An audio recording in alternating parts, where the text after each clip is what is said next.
Hi everyone. Mhm. We are recording already. Good.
This Zoom session is started to become crowded.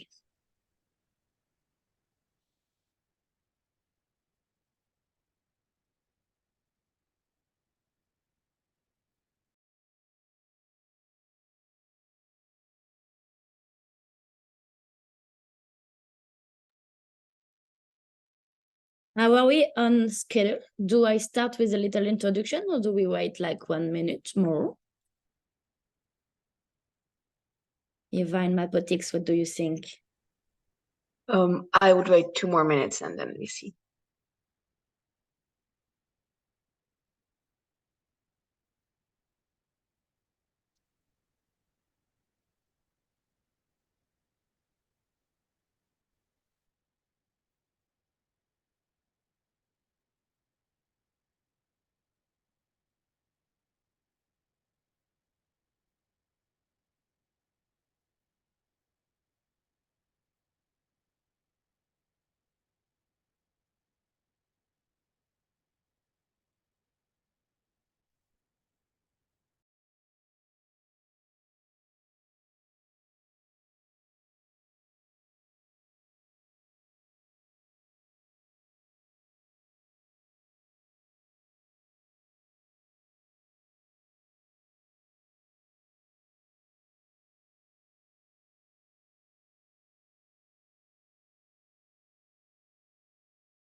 Okay, I think we can start. Hello, everyone. I'm Mariette. I'm the Digit communication girl, also from Use It Nantes in France. And I will just do a short introduction to thank you for setting an alarm clock on a Saturday morning and being here. It's very important for us and for Use It to have your presence today because we are going to a thrilling seminar with Mapotic experts led by Eva and Use It Prague. As you know, you're a lot of map makers. I know a few of you.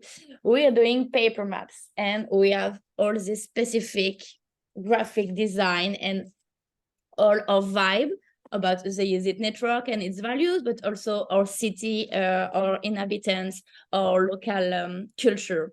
This is something very important, and that is where Use It has its really own specification, and it is something that we would need to share also online. This is something we can't today because we can only print in eight pages the map online. So we are going through this. In September, we started looking at our current website and remembering the old app to know what we wanted and what we didn't want anymore for next steps about an online presence.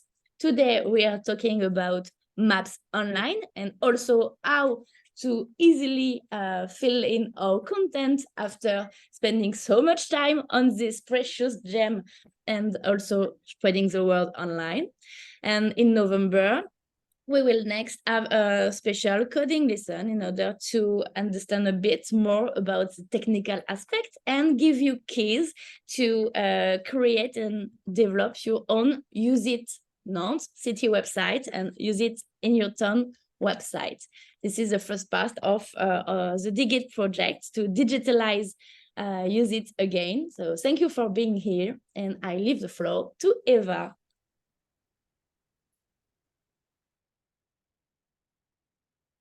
Hello, everyone. So I will use the screen sharing. I kind of thought that maybe we can also see a little bit of timeline of the project before. Mariette, can you just show it quickly, and then I will start my presentation. Like the nice graphics that we have where we stand in the project.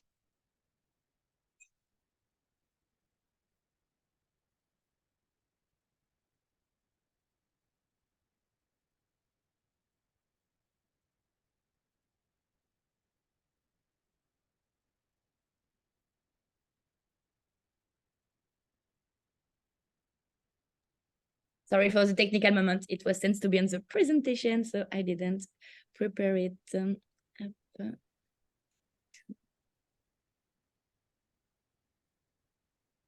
So as you can see, we are right through the online seminar steps.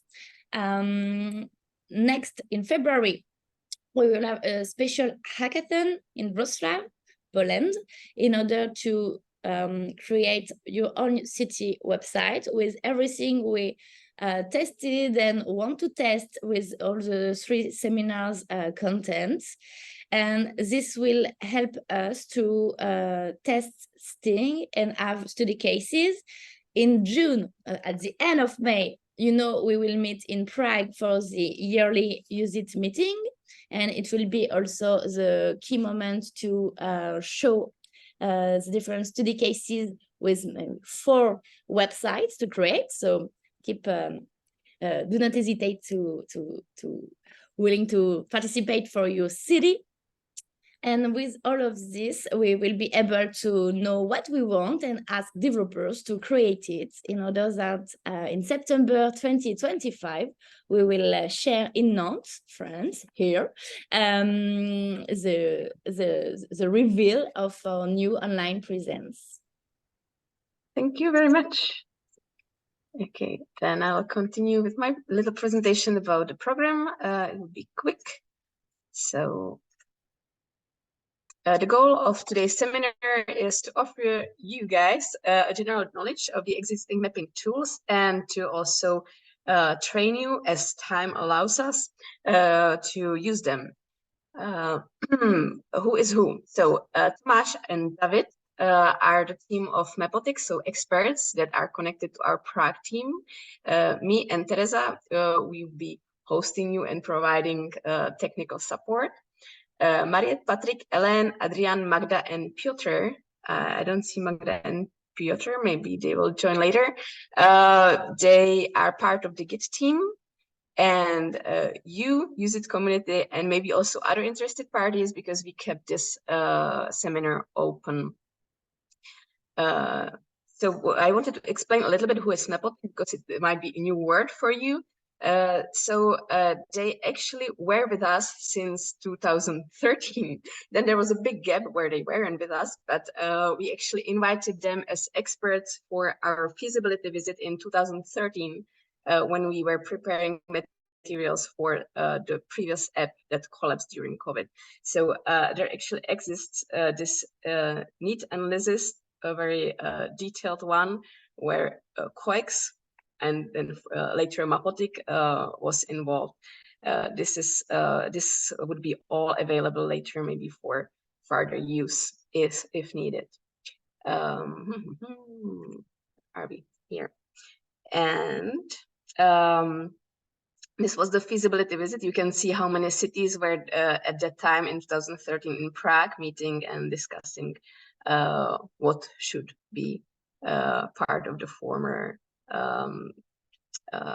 application. And we only had like 2 days to discuss it. And this time we have only 1 year, almost 1 year, to get ready and get prepared and to see what is there available and to make proper decisions for our next web or app presentation or digital presence on the internet. So we have very luxurious time this time. What is ahead of us today? Introduction, it's almost done, me and Mariette. Then we'll ask also you guys to tell like 2 sentences about yourself so we know who is here. Then we'll have a warm-up.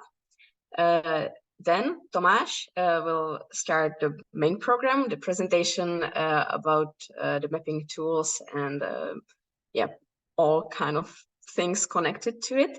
And we'll have an active checkpoint in the middle to see if you are not sleeping. There would be then a task explanation that we would like to ask you to do later after coffee break in breakout rooms. And after we finish this group, we will divide you in, we said if we are less than 15, we'll have 2 groups, but now we are 16, so hopefully we'll have 3 groups. And then we'll work in those groups on little assignments, and then we will present them and discuss. And there will be a closure at the end where I also ask you to give us feedback, because as the cow on the picture, we need you to feed us with information to be able to go to the next steps in the project. Without your feedback and your involvement, we can't move forward. So it's like super important for us. So warm up, presentation, checkpoint, coffee break, teamwork, discussion, closure, feedback, and we can go and enjoy our Saturday. Questions. As we would like really to fit within the schedule, we ask you kindly to put your questions in the chat when during the first phase, unless there is something like super important. Because Tomáš likes long answers, so we decided to keep it at the end. And Teresa will collect your questions and we'll get to them during the last session. So if everything is clear, if something is not clear, you can shout no or be silent forever, or we start now. So no questions? Okay, let's start, and I'm giving floor to Tomáš. All right. Oh, no, sorry. The warm-up activity. The warm-up activity. Very quick. One more sharing from me.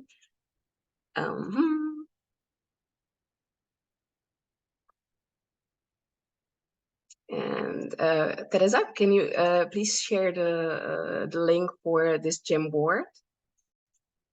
It's in the chat actually right now. We will work with it during the whole session. And now at the very beginning, we would like to ask you what word pops up in your head when you say digital map, like any sort of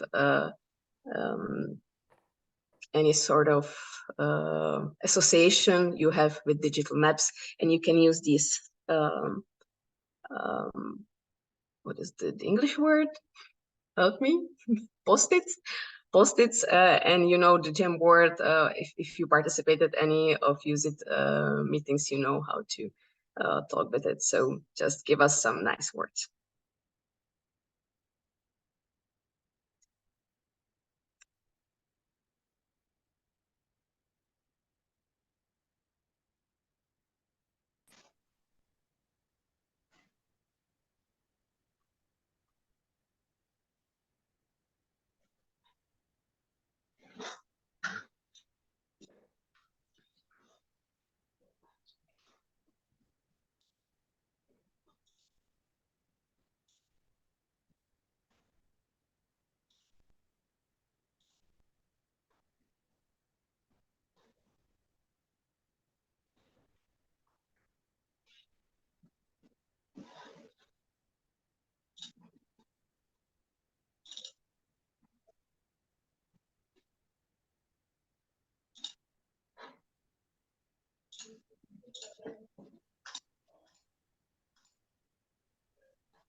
Can I ask one person who wrote one of the words if it would be okay, because the word has many meanings and actually it can twist a little bit one part of the presentation.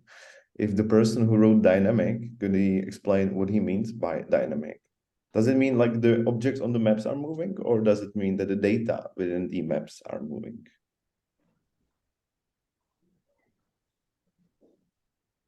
No, they are under pressure. We'll think about the answer.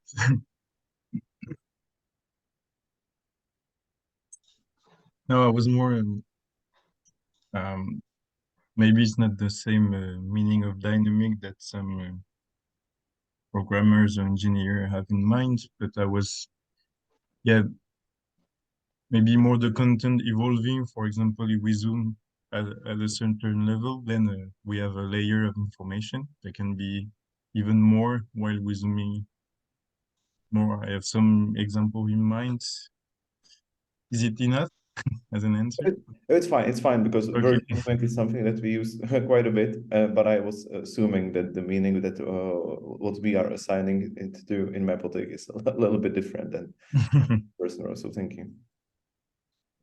Okay, last 30 seconds for the ones that need a little longer time for thinking.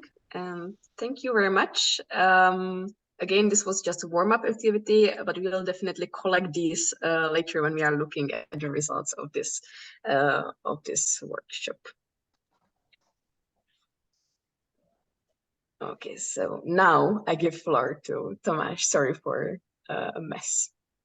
Sure. So all right. So thank you for the activity. Also, thank you for having me. Thank you for the introduction, Eva. About actually the post-its that you are just sharing. I kind of like some of them that I've seen, and I believe that we will cover most of them in next hour or so. So I will start sharing my screen, and I would like you just to let me know if you see my screen. I need to move this one on the side. Slideshow, and we should be good to go. So can just someone confirm with me that they can see what I see, which is a presentation. Perfect. All right, now if I click, all right, perfect. So who are we? So in Mapotic, we were actually founded in 2018. And the history that Eva was sharing about the coex/Mapotic from 2013-14, it's actually quite funny that the original Use It project was among the first mapping projects that we as a development studio were thinking of once we are creating Mapotic, which is a mapping portal which already has more than 1.5 million registered users from more than 40 countries across the world. Not only we are doing a mapping portal for communities and hobbyists, we also provide a B2B geospatial data processing, and we mainly focus on being, a user engaging platform where, people will, will have no struggles adding their locations to the maps and sharing what they love to everyone across the world. Over the time, we have more than 100 non-profit organizations which are using our B2B portal, or using our maps, with more than 15,000 maps created since 2018. Now, if you are talking, or if you are, giving some introduction to the geolocational, sector, we need to talk about the big brands, some of which you have mentioned in the pre-presentation activity. I would like to separate those big brands, and of course, geospatial sector is like a multi-billion sector. So, there is many very big companies, but I just picked those which I believe are the most important ones for you to get started. So first and foremost, maptile providers. In those, the biggest names are, of course, ESRI, Mapbox, Google Maps, or Czech Swiss company and maptiler. We will talk about what are maptiles later on in the presentation. Then we have OpenStreetMap, which I have seen a couple of times in the activity we have done before the presentation. It's a great geodatabase which you can use open source for almost any project. We have Leaflet, which is a JavaScript library. We have Carto, which is mainly for GIS users, which is mainly for information which are very data heavy, or big data. And last but not least is TableOut, which is something which is a little bit out there. It's a little bit different than the rest of them. It also has capabilities to visualize locations onto maps, but it's mainly for data visualization itself. If you are talking about map building tools, which is something you guys, especially since you have been working with physical maps previously, or during last 10 or some of you maybe even more years, what you really need for that is to have some kind of design program, put it to work, and then just print it. If you are talking about building maps online, I would like you to know the following companies. The first one, which is actually almost the closest one to you, is Scribble Maps, which is especially great for drawing digital maps. It has multiple export options like PDF, JPEG, or even KML, which is like an export format for digital maps. It can be used in collaboration. Then we have mapme and Mapotic. Those two I see kind of on the same level. They have the functionalities in there are a little bit different, but in a nutshell, you can have your map, you can add your locations, you can connect the maps to mobile, either only to have it on mobile view or have it directly connected to mobile applications. You have some types of filters and categories. And we will, of course, use these maps later on in our workshop assignment. Last in this one are Google Maps. Google Maps, as some of you may know, also has a tool where you can create your own maps. It's called Google My Maps. And in there, this is really great for multiple reasons. The first one is that it's very easy to use. Second one is that you can use it not only on the web format, but also on your mobile app, dedicated Google mobile app for Google Maps. However, the one struggle in this one is that this is really amazing for personal maps. Something that if I am, for instance, going to France, to Nice, or Paris, bless you, that I can have like a very nice overview combined with mobile navigation for my trip there. But for business projects, this is not ideal because this does require quite a bit of development. Now, if we start going into the detail before you are able to start using any mapping tool or even start developing any mapping project, you need to separate what is a map layer versus a data layer. So map layers is almost, it's a digital representation of physical maps. It is, everything you see on let's say Google Maps or one of our maps that you see just below the data. So it is usually, not of course, it also it has the information about the land, where you have different, countries, different cities, and all the information. And what's important about this is that, it is something that you don't need to necessarily have in your data set. It doesn't necessarily have any specific, niche or any specific aim. So the information that are visible in those maps, apart from the maps itself, are usually information about businesses, such as hotels, such as the name of the streets, types of the land that you can see. So if it's a park, if it's a body of water, if it's a road, if it's a building, all of those information. Those map layers, they are in two technical forms, either raster or vector. It is for you, it is really not all that important in what kind of forms they are. There's usually a little bit difference of pricing. However, basically both of them works actually quite fine. And yeah, as I said, so the data in these types of maps represent roads, rivers, elevation, land use, and more. The second part of any digital map that you are building is to add our data layers. Data layers is something that we put actually on top of the map layer, and it extends the geographic context, as these data layers represent usually specific thematic data. So those can be specific restaurants that I would like to include in my guide. Essentially, when someone talks about a data layer over a map, they are usually emphasizing the act or result of adding specialized data to an existing map to give it more context, to give it more of a focus. Now, and if we combine it, so in this slide, you can see that on the left, you see various types of map layers. It can be like satellite, where you don't have that many information outside of the real visual or photo imaginary. You can have streets, where you have information about what kind of highway this is, what is the number of the street, roads, name of the cities. And once you combine that, and this is up to you, this does depend on what kind of project you are doing. So for instance, in our projects, which are focused on animal tracking, for instance, we tend to use satellite map layers, because you don't really need to know what kind of roads are around moving animals. But for instance, like touristic applications, probably you're going to need to have some, general understanding what is near you. So once you make that decision, and of course, each of those maps can have multiple map layers, you will combine it with the data layer, which is something that you in the project own. Those are usually your own data that you have either gathered or acquired. And once you combine it, you can see the result on the right part of the screen. Now, I know that especially for the project that I'm presenting for, the digital aspect is very important. Luckily, most of the maptile providers also offer some kind of stylization or customization, which we can see in this short video. The sound is not important. I hope that you see it. So basically, you can just change all of the colors. You can change, of course, the language, which is displayed on the map. You can add or emphasize or or make something a little bit less visible depending on what you need.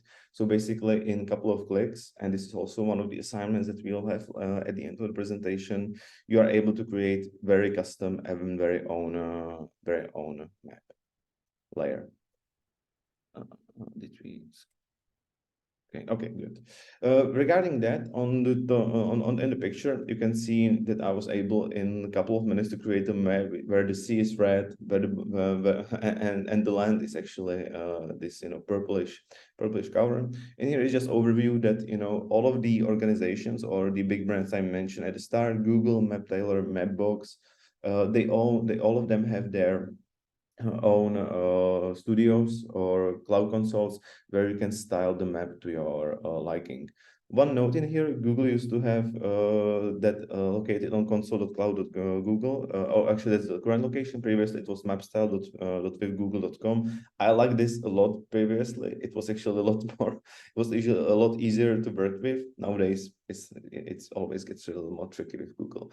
And regarding the styling options, as I mentioned, you can change pretty much all of the colors. You can change the font, the type, the size, the language, and of course, you will also be able to change, the basic map layer. And last but not least about this topic is that you can also usually use custom markers. In there, I will be a little more skeptical or a little more careful once you are creating a project which is global, such as Use It and Digit project is, where you can potentially end up with hundreds, thousands, or even tens of thousands of locations. And usually for those, it is best to have the icons which are little less stylish, a little less cool in one sense, but they are just, a lot easier to render, a lot easier to visualize, and this way increase performance. Once you increase performance, of course, people like using your apps a little bit more. In here, we have just example that Eva shared with me before the presentation, or some time ago. You can see that how also maps can look like with their own icons. However, as I've said, it can be just a little bit tricky. It is not something which is totally impossible, but it's just something that I would recommend maybe you thinking over or thinking twice before applying.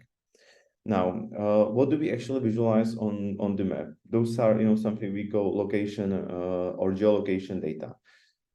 If I'm not mistaken, we have only 3 types of those data. Mainly those are points, which are also known as POIs, points of interest. Those can be lines, which either visualize, track, or they can visualize a route where you would like your audience to walk. Or the last but not least are polygons, which of course describe a certain area in the map. The location data can be either as in location data, which means those are usually the data that you already have, sensory data, where the main source is from sensors, aggregated data from different sources, movement data, crowdsourced data from your community, or it can be some type of open data. Now, this is just a very quick one. Just, usually those location data we visualize on map in the form of markers or those, of those pins. The size, the style, the color, the icon within the marker can be adjusted in any project that I am aware of that exists. Regarding location data and the sources and the providers, so basically regarding the providers of the data, you can really use OpenStreetMaps, Google Places API, or any API in general. Most of the governments and municipalities are sharing some of the data that you can use in the projects, especially if those are smaller municipalities, NGOs, even the maptile providers usually have quite a nice data sets that you can use. Those are usually not the data sets that you would like to use as the main differentiator from other projects, because those locations usually consist of like ATM locations, hospital locations, parking locations. So it can be like a nice addition to your data set, but it's not usually something that you can just, hey, I will use your data and I will make myself a nice map. And usually the data is stored in some kind of CSV, Excel, or Google Sheet. You can also store the data on websites, and you can enrich the data with, of course, the API. And what's most important about it is not only that you have sources for the data, but you should also use the data that you already have. Regarding the structure for the data, I would like to emphasize this one, because this is something that not all of the projects that I'm talking with spend enough time, and this is the essential part. Without really good enough data structure, people will they can be missing some information, or it can be harder for them to manipulate or to move within the project or search within the project. I remember that one of those post-its was about zooming, and that's like, well, something which we cannot get rid of in one sense. However, it can make the experience a lot easier if you have really good data structure. Regarding the structure itself, in Mapotic, we have the data structure set into 2 layers, or 2 main layers, I would say. The first one is for categories, which in here we can see in the digital or the visual example as shops or cafes, or it can be anything else: bars, restaurants, monuments, parks, you name it. And then the second layer, which we call attributes, those can be either data structured, or they can be just in a text information. So those can be description, addresses, phone numbers, websites, or they can come into in a more formatted way, where you can have select attribute, where you can select if that location does allow for smoking inside in the case of cafes or not. Or it can be multiple select if different types of animals are living in the area, for instance. And here is just an example how we have it in Mapotic. So here is an example from a project which is about swimming places. So as you can see, we have 9 categories in here, which are separated with icons and colors. Regarding attributes, first, once you are creating attribute in Mapotic, and of course, categories, they are not only in Mapotic, they are in all of the other tools. I just happen to use this one because I know the example if you'll be asking questions later on. Regarding attributes, this is actually a little bit special for Mapotic because not many tools will use them. Usually either tools which are custom or tools use them just differently. The way that we do it in Mapotic is that we have that first you decide what kind of attribute you would like to have. So you can choose between select, multiple select, text, number, long text, etc. This is how it looks like once you are filtering through attributes in the map, which you will see later on the example. And this is the way that these attributes are done, then displayed once you actually click on a specific location. So you have the description, the refreshment, diving, etc. All right, so this is your first stop. I was speaking very fast, I guess, so I guess that you would like to have a little pause in the middle. Eva?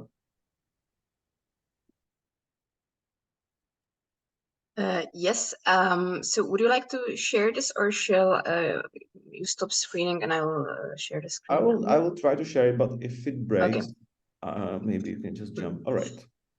Yeah, now you can jump to the next. Yeah, exactly. So this is basically similar activity as we had before, and we ask you for words that pops up in your head, which are related to either categories or attributes. If possible, use different colors for each, or put them in different columns, as you can see, as I suggest, the yellowish and pinkish post-its. So yeah, the same activity, about the same amount of time. And yeah, that's to see if you are still awake.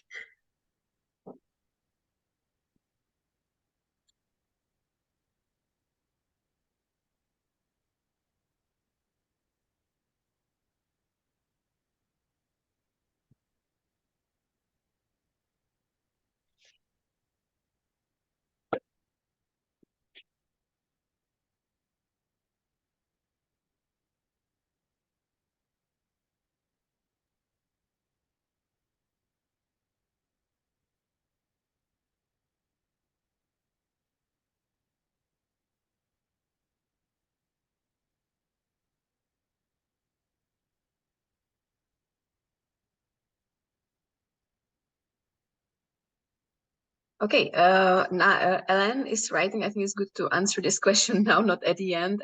She is not sure if she understands the difference. Can you, Tomáš, please come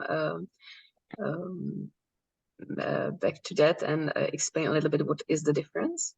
Between maybe give some examples between categories and attributes. Oh, I see. So mainly for categories, we are talking about, the first data layer that you see on a map. So for instance, if I would use the example of the swimming places, is that, is this the first thing that you would like the customer or the visitor to choose on the map? So for instance, if I'm coming to Prague and I'm looking for a bar or a pub, this should be one of the main categories, because this is the visual aspect that I see on top of the map. And then on attributes, we would like to have like additional information, which because essentially you don't want to have like, hundreds and hundreds of categories, because it will make, the whole thing less organized. So with attributes, we are, tackling that challenge. So in the case of Prague, as I said before, so one of the categories could be like bars or restaurants. And one of the attributes, if I'm looking for a place which is, let's say, eligible, or where it's okay to bring a child, there can be like attribute. Does the place have like a playground, or is it okay to bring my child with me? And the attribute could be yes and no. So it is really additional information, which is, somehow usable for that visitor. And it is usually good to have around 4 to 9, I would say up to 12 maybe categories. However, attributes, this can be in one sense limitless, because it doesn't make the whole thing less organized. Does that make sense, or is it is this more clear? Thank you. It's like a tag, kind of. Exactly. Tag is a good example. Thank you.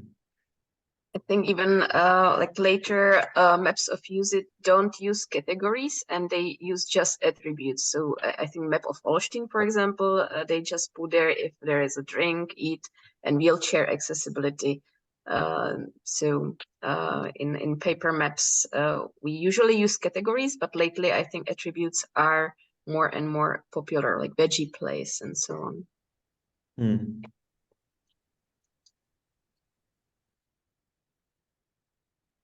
All right.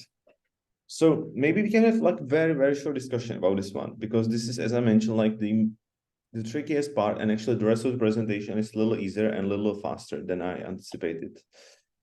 In here, as I said, it's the most challenging aspect of the whole project. And I see here one example. And if that person could come up again, and this is the free or paid category. Do you see any problems with that? Do you believe this is maybe others? Do you believe that free or paid should be like two categories, free or paid, or if it should be like an attribute, and why? Well, to be honest, it's my little note, and I believe that when there are a lot of places to see, museums to see, and so on, I don't believe there are so many on the used map, but maybe in some cases there are. It would be beneficial to be able to just quickly filter out all the paid sightseeing places. Yeah, it makes total sense. But there's one challenge with this. Once you have the tab with the categories, and imagine that we have three categories: bars, restaurants, and let's say what can we have? Libraries. What a nice combination, right? And if we would like to have like within those categories also to have like free or pay, then there is a problem that you will need to have not free categories, but you need to have six of them. You will need to have free bars and paid bars. You will need free libraries and paid libraries. And the same with the last one. And this is the challenge that really, if you have something which is specific to each of those categories, however, it is not category on its own, then it's usually an attribute. Because if you would like to separate it visually or have it on the map, it would mean that you need to create, two types of categories, which, separates them. And and this is just you having like, one type of information, free and paid. If you would like to add more information, then you can multiply it, and this way from 3 you have 6, from 6 you have 12, and then the whole thing. Yeah, it's whole another dimension. Yeah, I agree completely. But I'm actually very glad that you put this in here, because this is actually like the biggest challenge that all the projects are facing, to decide what is a category, what is still a category, and when this category becomes an attribute.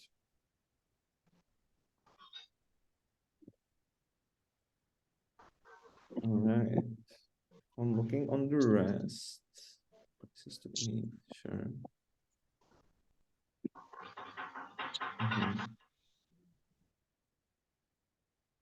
Yeah, the rest is looking pretty good. All right. Does anyone has any other questions till this moment, or anything they would like to share, or something that they are struggling with?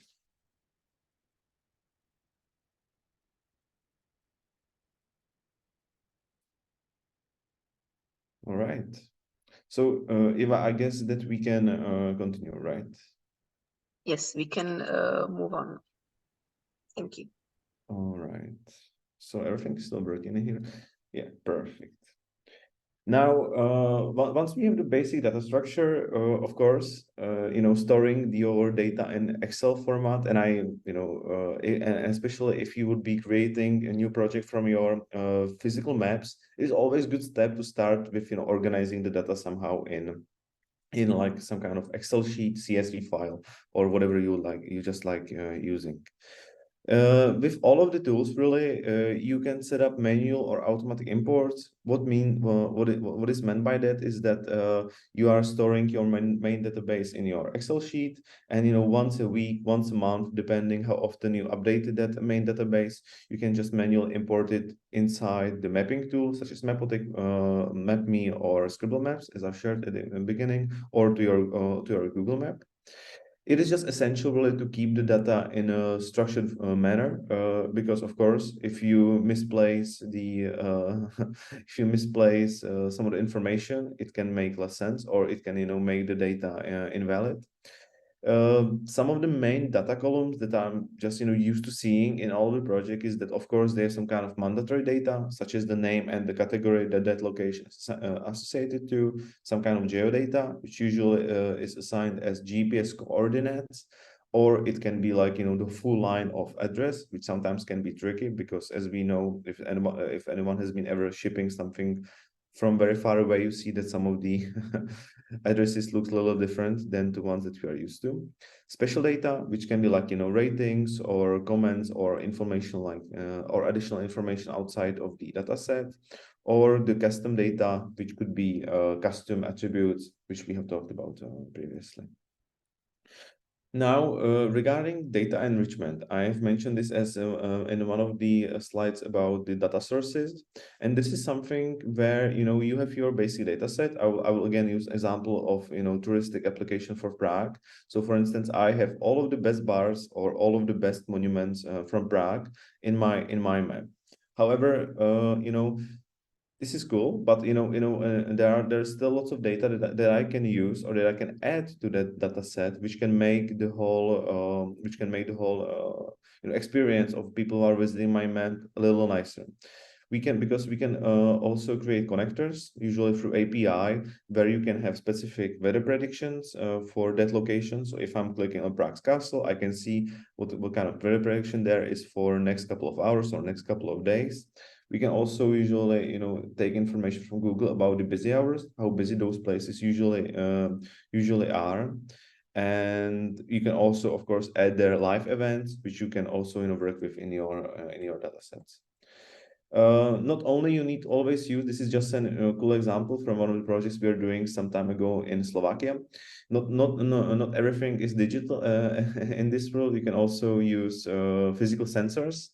Those sensors are actually counting the number of moves or number of people passing through specific locations.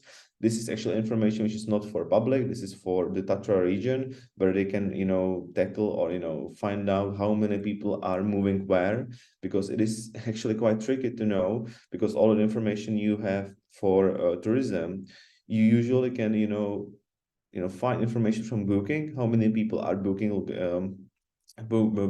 apartments in that location. From mobile providers, they will not give you much information. They don't like doing that. So in this case, we use we came back to the basic and we used a physical sensor, which is just counting the moves. And here you have just overview of actually the moves, so you can see the months where the project was running on. It's running till this day, of course. You can see the hours and all, and not only that, you can also add to that. Not only we are gathering information about the moves, we also have information about the weather regarding the weather temperature in those locations. Now, regarding this, once you have all of the data, and usually the projects, they don't tend to have tens or hundreds of data locations. Usually they have thousands or tens of thousands locations, and in some of the projects. So we are using in the mapping business something that we call clusters. That's something that also one of you mentioned in the post-its. And the clusters, they have some positives and there's some negatives. In one way, they enhance the readability of the map, so you can see, all right, so in that location I have roughly 75 locations. In this location there is just 3. It increases the loading times because you are rendering less points, because of course there is a difference for loading speeds if you are loading 10 clusters or 1000 locations. It also, of course, scales and visualizes over time, where we need to zoom in endlessly, and in one or the other way, it avoids some types of overlapping. And this is a complete must for almost any mobile app if you are running more than a specific number of locations, because especially for mobile apps, it is necessary for you to have the best performance as possible. However, some of the negatives are that your data is losing value in a way that, if I see that in that location there is 75 places, I usually don't have that, much of any other information. I don't know what kind of places there are. I don't know if there are bars, restaurants, I just cannot usually see that.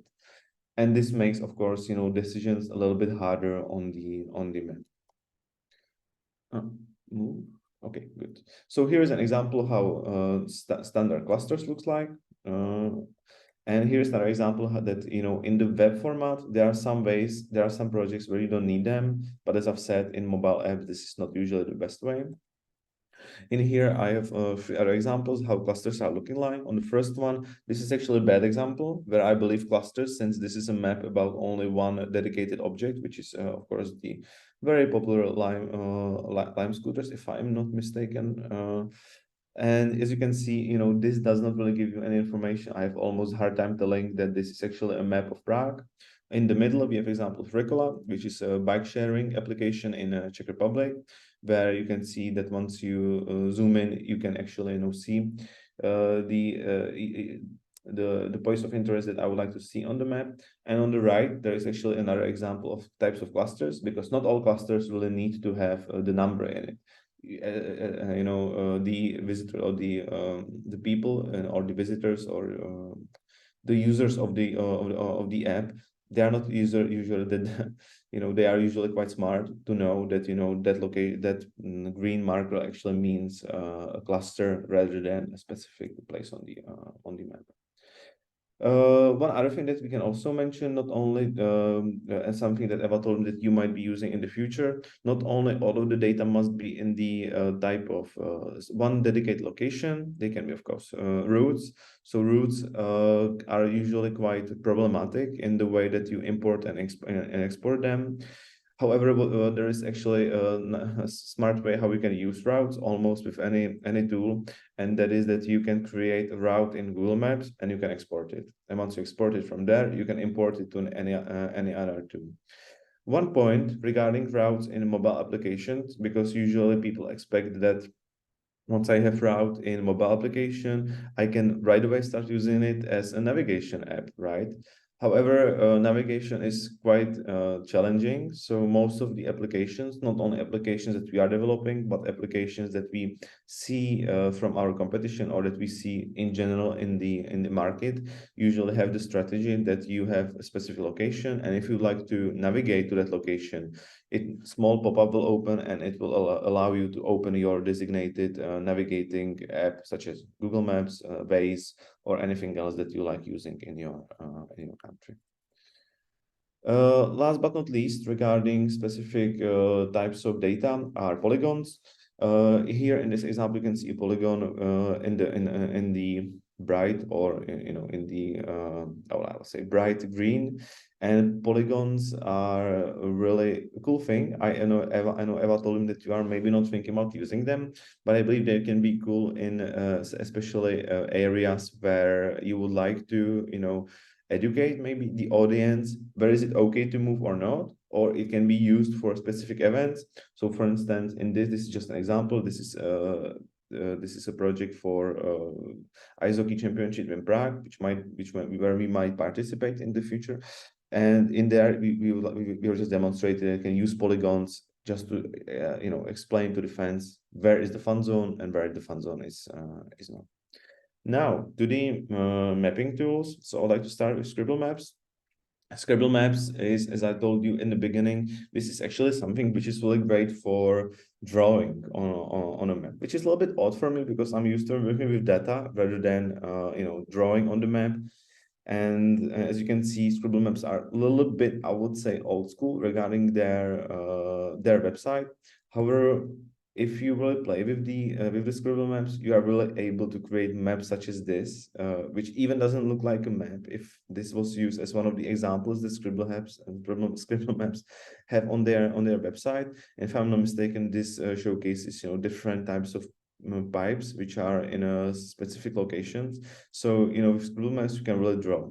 And then we have mapme. Mapme in general is really good for having almost everything custom. I would say that it can be a little bit tricky with organizing the all of the data. However, in general, you can have all of the locations, categories. You can have different types of imports and exports with mapme. And one really interesting part about mapme is that and I'm actually quite curious why is it so, but they like their 3D 3D type of view. So you actually are not right on top of the location, but you are read a little bit under an angle. And with the case of mapme, of course, you are using all of the filters. You have the main filters and the additional filters. Last one regarding this outer tool, which is Mapotic.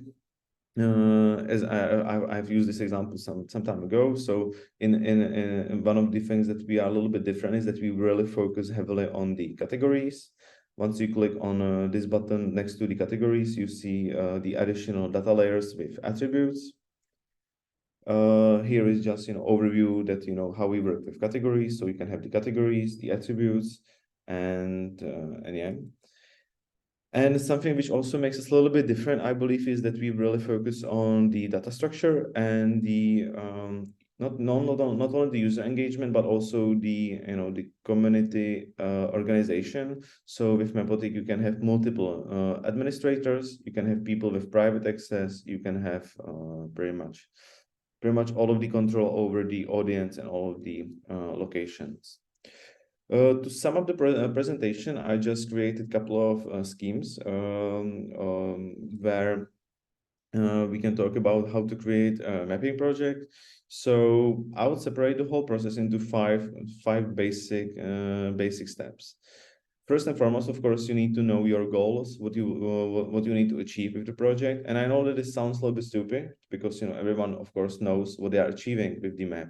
But I would really suggest coming back to the whiteboard and really trying to think, what is really the main tackle, or the problem that the map is trying to tackle. Once you know that, you can move on to creating the data structure, the categories and attributes. Once you have that, I would start populating the map with testing data set. Ideally at least 50 or 100 locations, because once you start adding those locations, you will maybe come up with a different data structure. You will maybe find out that the data that you are visualizing on the map really needs to be separated in a different data structure.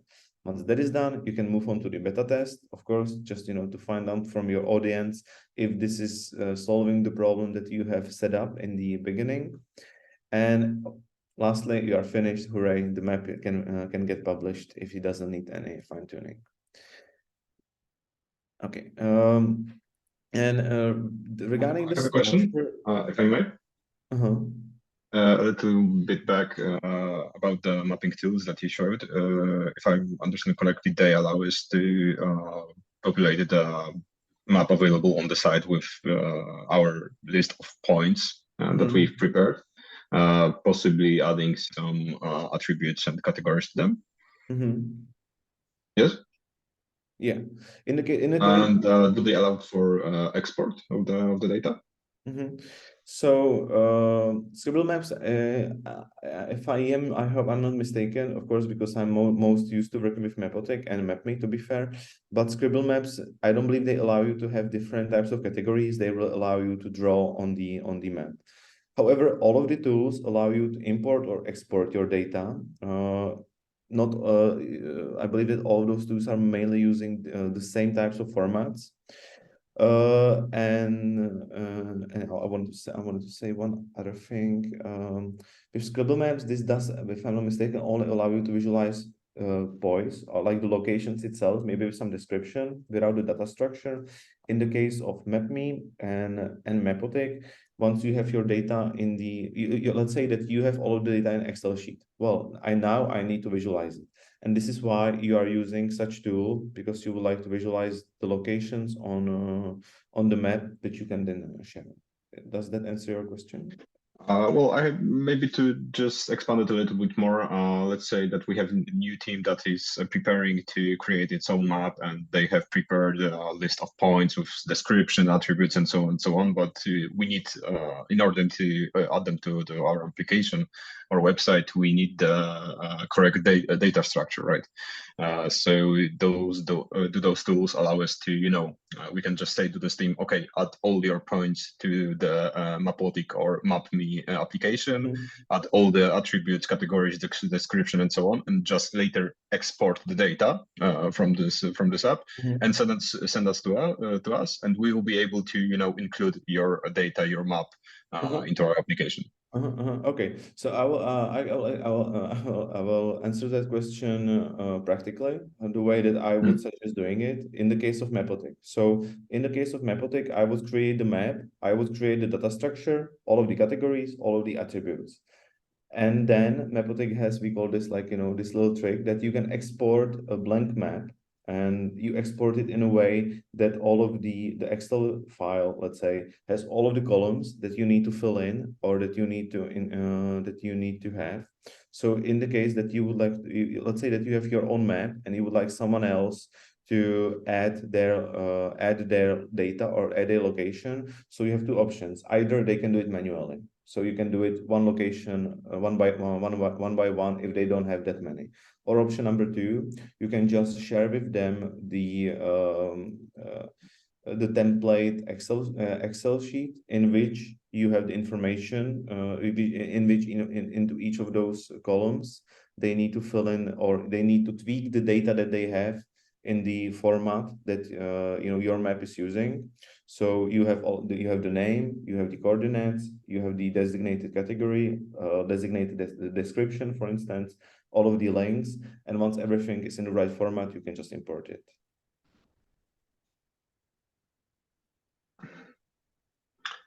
So again, it's necessary to go one by one with each point that then. No, maybe we can come back to it later on, because the presentation is almost over anyway. So we can we can come back to it later on, and maybe I can just either after the presentation I can share with you the screen, or oh yeah, but because in the case of, if you have all of the data in Excel file, you don't need to do it one by one, because I assume that once you have some data in Excel sheet, you still have some kind of structure. So, I would assume that you still have the structure, like, what is the name of the location? Where is it located? What is the, type of the location, or so on. And all you would need to do is just to reformat whatever you have created before having the map in a way that the map needs you to have it, and then you can just import it.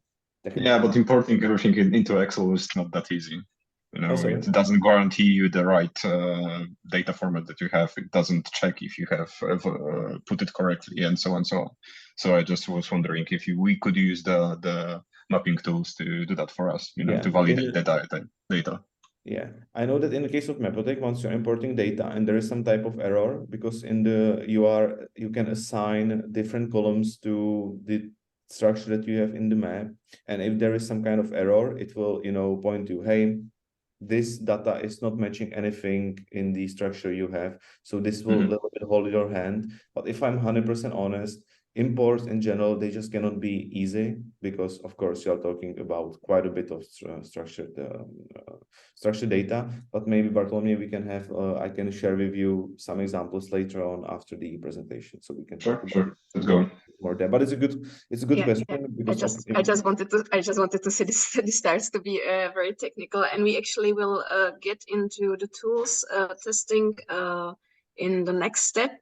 But we have some leftover time, and what I forgot to do at the beginning was to see who is here actually with us at the presentation before explaining the tasks. Is that the last step, explaining tasks, or this is the very last slide? I just wanted to give you an example. You didn't present this diagram. So after this diagram, I will jump in if you allow. This is just very the last slide, where I just wanted to showcase, how all the information that we pretty much talked about can get connected. So in most of the cases, you have some type of Excel or Google Sheets where you store all of the data. With manual or automatic import, you can import the data into a mapping tool, and from those mapping tools, you create web embeds or web maps or mobile apps.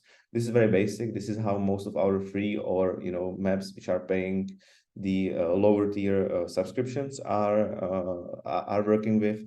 Technically, they don't need to have Excel or Google Sheet. They can just have everything within the mapping tool. But I'm just used to that people are still, a little bit protective of their data, so they try to have like a backup in form of Excel or CSV file. If you would like to incorporate some of the advanced techniques, you can have some kind of database in the middle between adding those locations to the mapping tool. You can enrich the data through API, so you can enrich it with the weather prediction. Then you can have the whole map running on a custom map, which of course then have the types of front ends, which can be on the web map or the mobile app. And if you have live audience, you can of course use crowdsourcing, where your audience is actually adding more locations to your data set. So from the map, it actually comes back to the mapping tool, and from the mapping tool, you can come back to have it in the Excel or Google Sheet. So this is basically it from me. I hope that it gave you at least a little bit of an overview how mapping world allows you to building or transforming your physical maps onto digital ones. And now about it, Boris, I don't know what is the next plan, if you wanted to have discussion break or. Yeah, I forgot before to like let everyone say who they are from and why they are here maybe. And we have this extra time because you were super fast with your presentation. But at the end, I think it's good if you introduce assignment before. Then I will ask everyone if you can turn on your cameras and say a little bit of yourself. And then I will divide you in the rooms. And then you can have coffee break and already chat maybe within your room to get to know people better. Or then we start now with saying who we are, and if you can at least a little bit turn on your camera, that would be perfect, so we can see you, and we can also do some reporting pictures for Erasmus Plus, who is our sponsor. And yeah, thank you very much. Thank you everyone who is turning on their cameras. And I will, as I see you, I will ask you if you can say like 2 sentences, where are you coming from? So this is a bit of community event as well. I have Joyce first. Hello, I'm Joyce. I'm from Use It Ash, and I'm also a member of the board.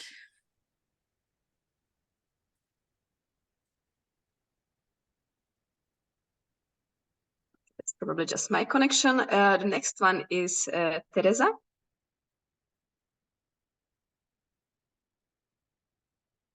Hi everyone, I'm just the technical support of Use It Prague. I'm here today to help Eva. So, hi. Thank you. Mariette? From Use It Nantes with 3 maps, and also a digit communication girl and a French ambassador.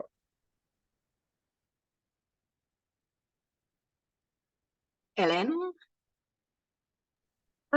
Yeah, hello, I'm Hélène. I'm also from the Digit team, and I'm part of Use It Nantes, and I'm also on the board, so many things. Bartek? So I'm from Use It Austin. I guess that's it. And you are IT specialist, aren't you? I'm data scientist, yes. Okay, good to know. Anna? Hi everyone, Arnaud from Vintage Use It Bordeaux now, and from Fundit team, the other Erasmus Plus project in Use It.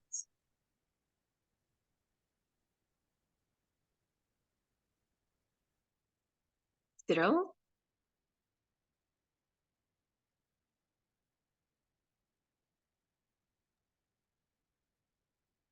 You're on mute, Cyril. Microphone, please. Sorry. Yes, so I'm a Use It revenant. So I used to work in Use It Nantes. I founded Use It Nantes in 2015 with my friends, and I come back. I'm also a UX designer and a web designer, and I'm working on maps on a daily basis. So I know a lot of digital maps. Wonderful. Adrian?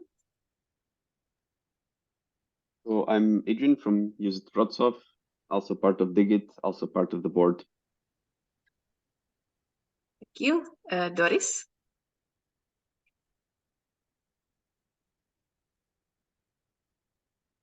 Hi, I'm Doris. I'm from Tilburg, the Netherlands, and I think we're going to be the first new map. Yay! Congrats, or soon congrats. Marina?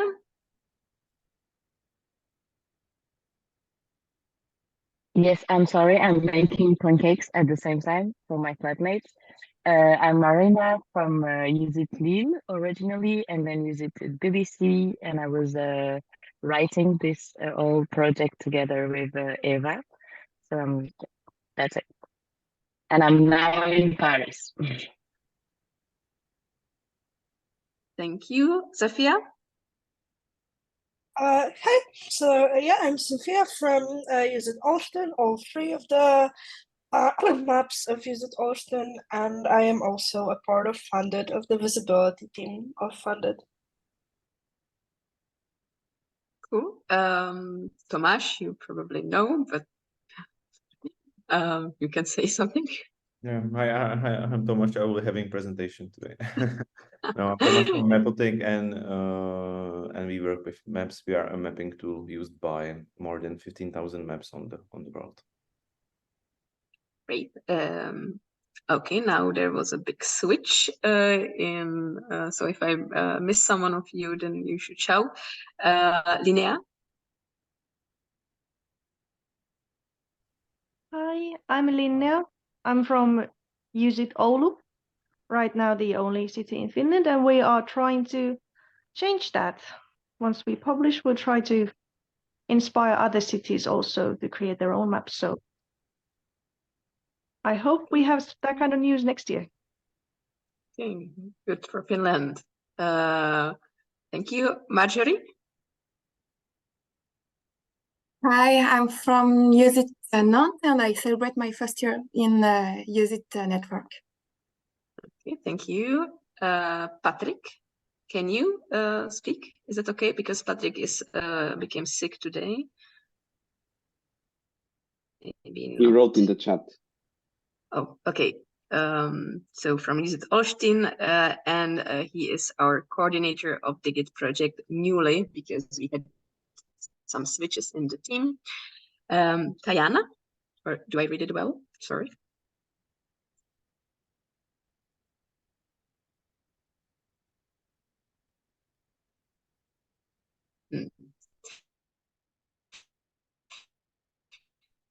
Maybe not. Anne? And Björn? Okay. Silence. Yes, I'm sorry. I had to allow my wonderful. camera. No, I'm not Wonderful. part of any user team. I'm from Rotterdam, but maybe in the future, if there is ever an opportunity to do Rotterdam, I might do. Like I have an interest in mapping anyway, so it was a good opportunity to look how it works with your organization. So yeah. Wonderful. There is a team of Use It Rotterdam. You should totally get in touch with them. Oh, really? Okay. Yes. I will check it out. Thank you. Yeah. If you can't find it, let us know. We will totally connect you. Wonderful. Okay. Thank you. Martin?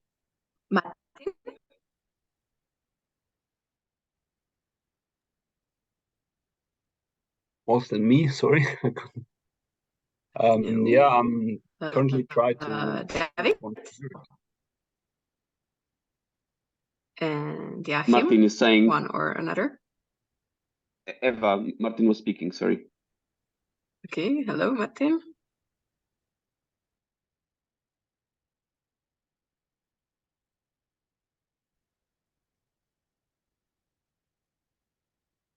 Martin, you can speak now.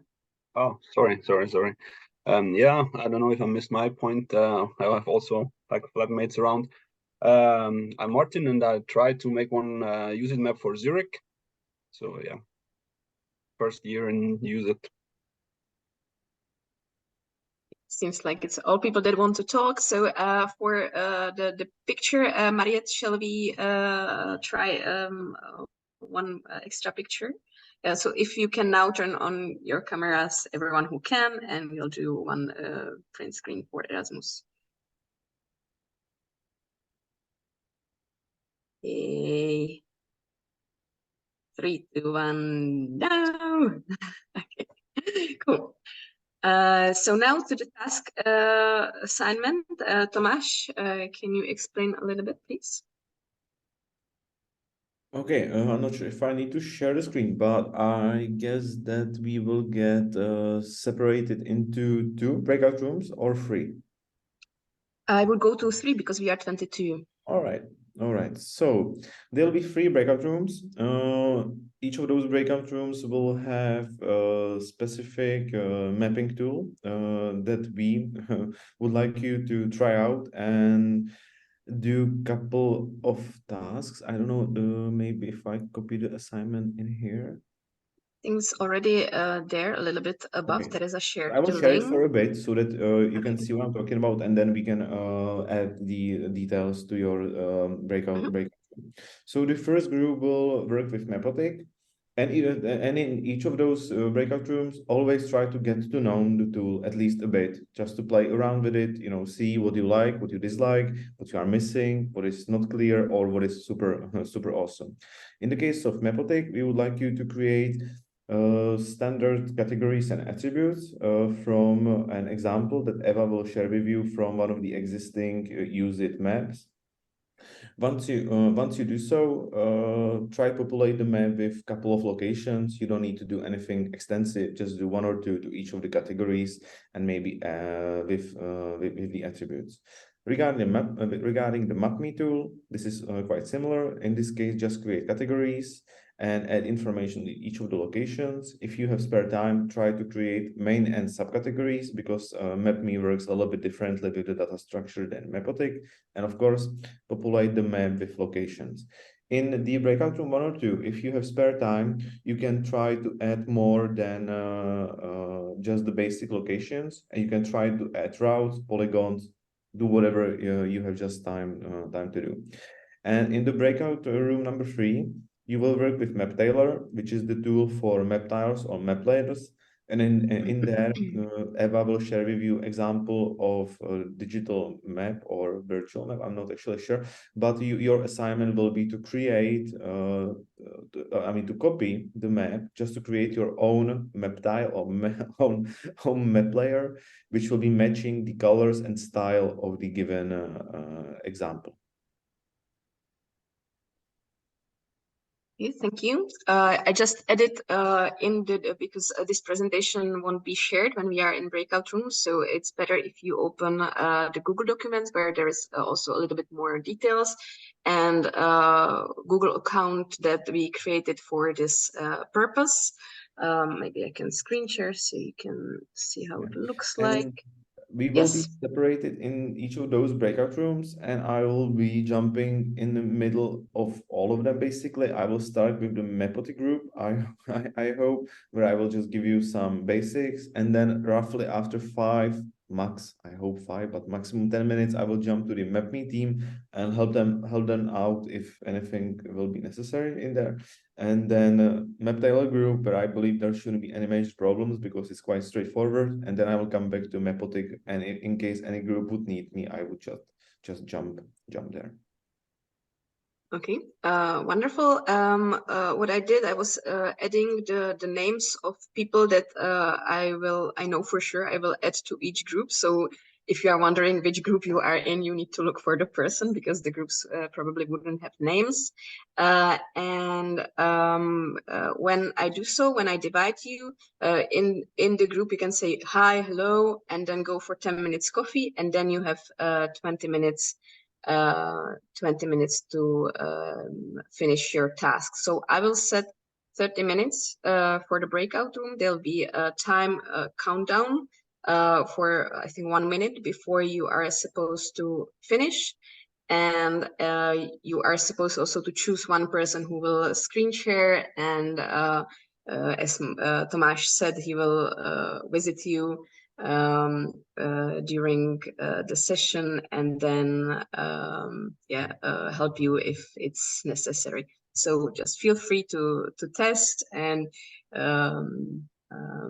hope you will have fun. So I am going to do breakout rooms. I'm a little bit nervous of this because we only tested it when we are a couple people, not so many. So I really hope that works. If not, then excuse me and I will do a next next trial. But anyway, now it's coffee time. Please don't go away. I will split you in the And rooms. Eva, Yeah. can I Yes. have one more point? Of There course. were two more questions. Can we answer them after the testing? So there will be more questions perhaps after the testing. So Tomasz might answer it later. That's the plan. Yes, Okay. that was Okay. the original plan because this first part was quite dense. So we wanted to have a break and then have shorter because we have just the assignment and the discussion basically for the second part. So don't worry, your questions won't be forgotten, hopefully. Okay. Questions before I split you? Okay, I'm going to do it.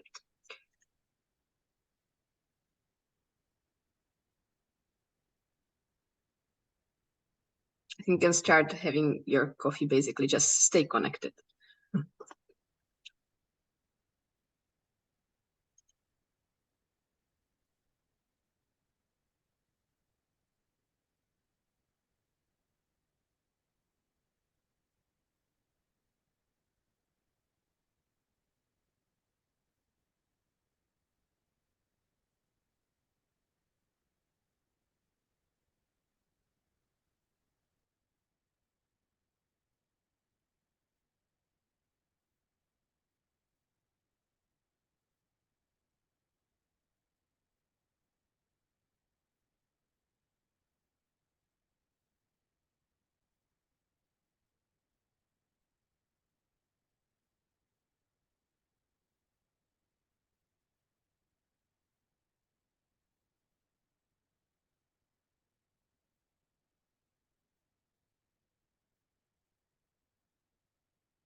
Hey, hey.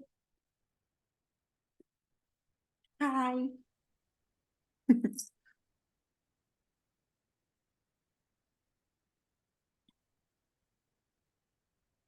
Hi, everyone. Hi, hi.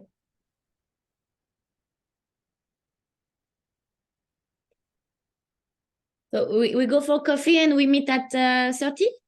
Is it okay for you? Sure. Okay, see you in a bit.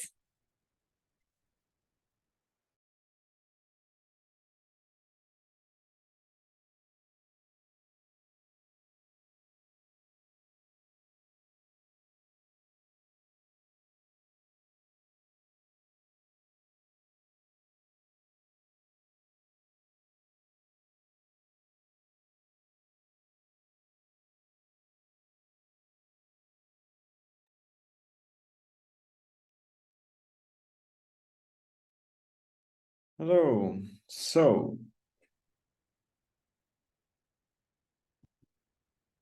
I see that someone is trying to log in and seems like they are failing.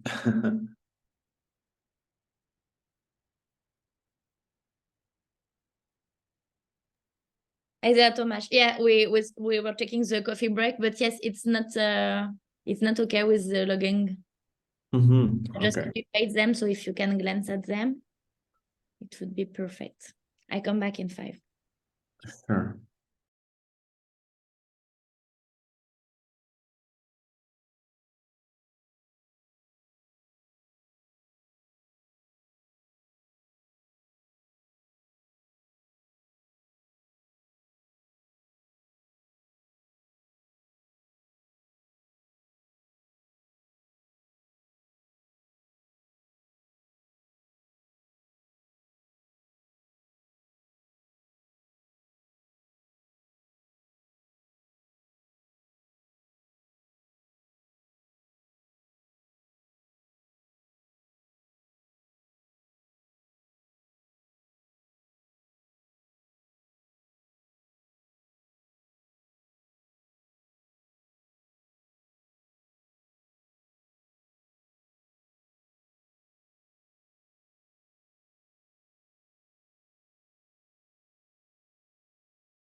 Perfect. Everyone, please, let's get back to work and testing. We have the precious presence of Tomasz. So let's take profit of it.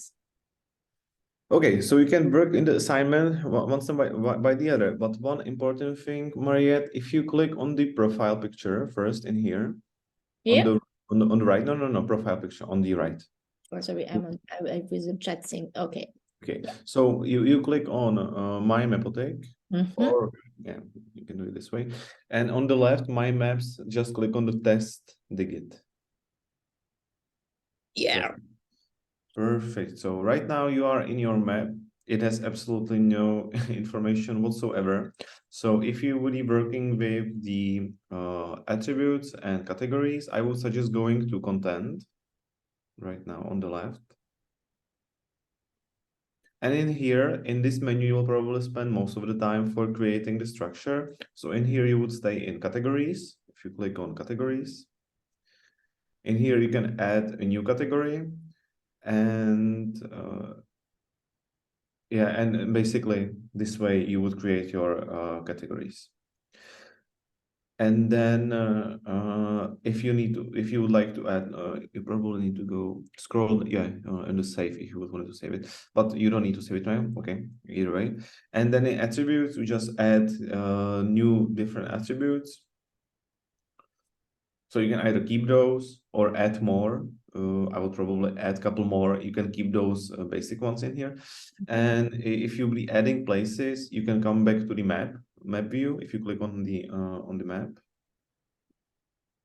And in here, you can just click on the plus sign and just add a location to anywhere you would want it. And yeah. If you would have time, this actually will geolocate, so you can either search the location or you can click it right away on the map. So it should probably, if you click on the left button, I guess. I haven't done this a long time, so yeah. So this way it will add location manually. You can just cancel it for now because otherwise it's quite straightforward. And maybe if we come to settings, you can change in here, if you scroll down a bit more. Yeah, in here you can, for instance, change. Okay, just ignore it. We can maybe, if you have some time, we will make the map nicer. But for now, just stay with categories, attributes, and have a little fun. And I will be probably jumping to the second group, and I will come back to you later on, so you will have me the most of the time. So no worries, I will be back right away. Thank you. Thank you. No worries. Is everyone here? Because as I'm screen sharing, I can't see you. Doris, Joyce, Linnea, Patrick, Joachim. Everyone is back.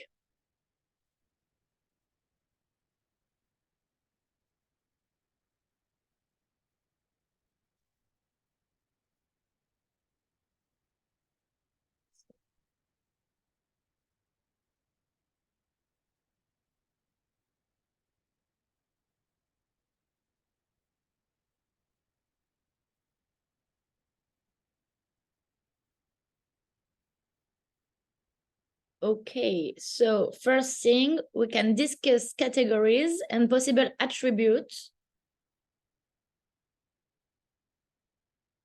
for the point of interest. Visit map of Nicosia. Yes. 5 minutes. I don't know if it will. I wasn't there in the beginning, so I don't have access to the drive. To the assignment? Yeah. Okay, I can put it in the chat. Right. Okay. So here's the assignment. So we can discuss categories and attributes. And after create them. Okay, that's cool. Cool. Are you okay to work on Nicosia, or do you want to choose another city? Is it okay for everyone? Maybe it's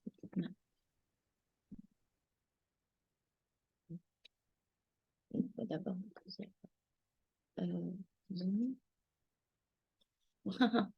it's not the easiest thing. That's why we're here to change that. Here, well, it's first. Okay, we definitely need a new version. Why is it only print and not zooming? Such a shame. Wow, this is my fault. What do you think about maybe considering the caption? I don't know. I'm just contributing with you. I'm just the leading one because we need someone for screen sharing. What do you think? If you can put your microphone on for who can, it would be maybe lovely.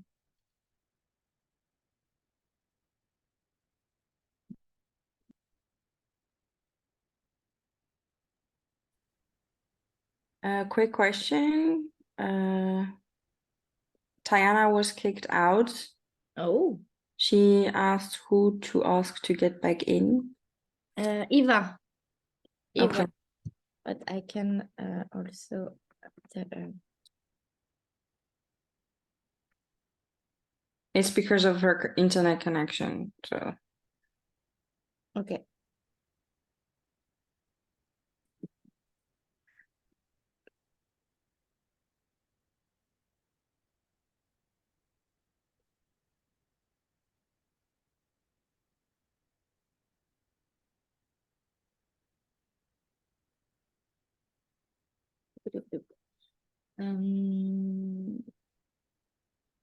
So categories and possible attributes for points of interest. There is a Jamboard. I open the Jamboard and we can talk about that. For the ones who are sick, like Patrick, do not hesitate to contribute in the chat with your ideas, please. So here we are.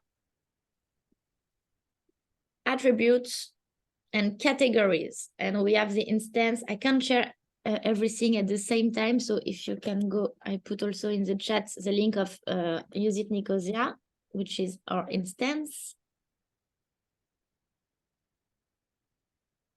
I think what is interesting is to look at the caption because this is what I think the main categories, but maybe it's too much categories. So what do you think about that? What will be the good categories to transfer the identity and content of Nicosia last map to an online map?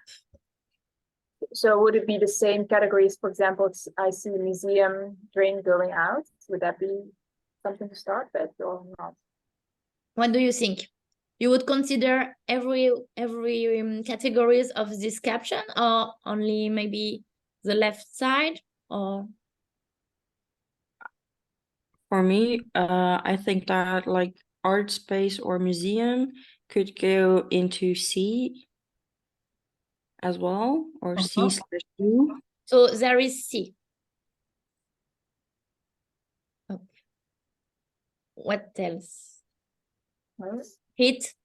I think we still need to have eat and drink aside from one another because bar and restaurant are not the same. What do you think about that?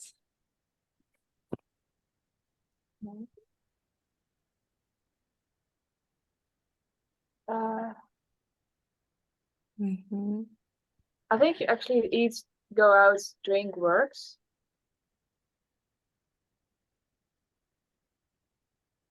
And maybe also have like when, so maybe lunch or dinner. We are only talking about categories. This are you know, we need to be really with an overall thought because it will be things for, we are working with the instance of Nicosia map, but it's for, in the idea for every Use It maps. What categories are in every Use It maps, but we have the instance of Nicosia and will be interesting. And after, you know, we have the big categories and we will have attributes, and here for attributes, what you were saying will be very useful. I guess. So is it okay for young travelers to can access to what to see, where to drink, what to eat, where to shop? The main things of our content with that. And go out or party, is that something that we can highlight, or do you think it's not necessary and it will be maybe like an attribute or other thing? I think it could be an attribute of drink. So for how long is it open, or what's the vibe of the place? We Okay. could put it in there. So maybe we can choose another color for attributes. So the pink one, are you okay with that? Mm-hmm. So attributes. According to, is it a category of an attribute? I would add, you know, a local tip or tourist basic thing, because it's really important to highlight them, according to me, because this is where our content is very useful and local and young. What do you think about that? I like that. Okay, so local tip and also tourist basics. What else? Is there in between category? Yeah, maybe how would we call the other spots? Local spots, local gems. Yeah, or maybe maybe you could call the tourist basic, maybe you can call it tourist classic, and then the other one basic or something, local basic. Oh yeah, good idea. I think we are 5 minutes now, so we need to change things on the Mapotic map in order not to be too late. So are we okay with that? Maybe a little bit more of attributes, just to, we can still think about it during the reason the map, but vegan, vegetarian, and meat. Or other. Can someone put it in the Jamboard while I start to go to the categories, please? So for the one who were a little bit late after the coffee break, no worry. Thomas, show us. So we have a map. We maybe need to go to Nicosia. So up. Ooh. Okay, and so everything is happening in contents. Content and so categories. So we have test categories, so we can support them. Would it be actually nice to say, because it's Nicosia, that's the one that you have border, right? Yeah. Maybe it would be like that's Turkey and Greece, I would say. That you could have like those two things, like as a, or is that too wild? I'm not sure I have understand. Can you rephrase, please? This city is the city with where the two countries have so you could have a you could also do the attributes between those borders, basically. Yes, why not? I'm just confused, but this is something to talk all together, because this is a specificity for Nicosia, which is something for your city or mine, for instance. So it's interesting to consider. Maybe put it in Jamboard as a question or like an ID, but we are not sure about, because we have a dedicated instance, but I think we have to think big picture. But this is something maybe with, you know, the polygon thing that Thomas showed us before, that could be interesting. So I'm missing do and go out for the categories. I'm back, by the way, so. We were missing 300, I don't see. Oh. Da-da-da.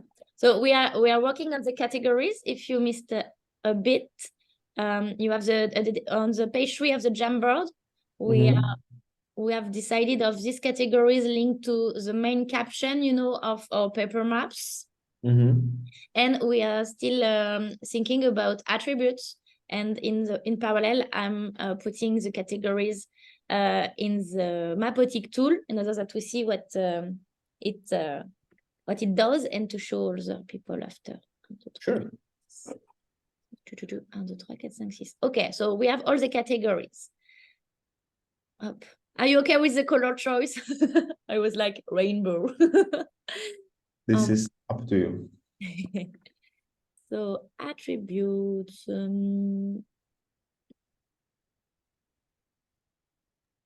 If you want, you can delete all of them and just start from the basic. But yeah, if you add a new attribute, it automatically gets added to all of the categories. So right now it is the good time to do attribute because later on it's a little bit harder.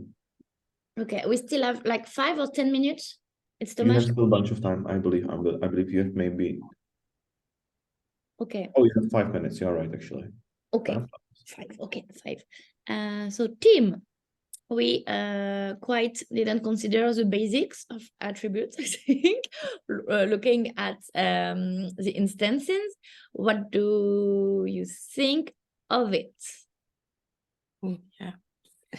I'm quite a bit concerned. I have to admit, when I remember how it can be a pain in the ass to fill the content from our own spreadsheet to that, to another thing. So when I saw email, phone, or website thing, I have to admit that I'm like, we are never going to fill everything for my team, I think, or for my, I'm speaking for me.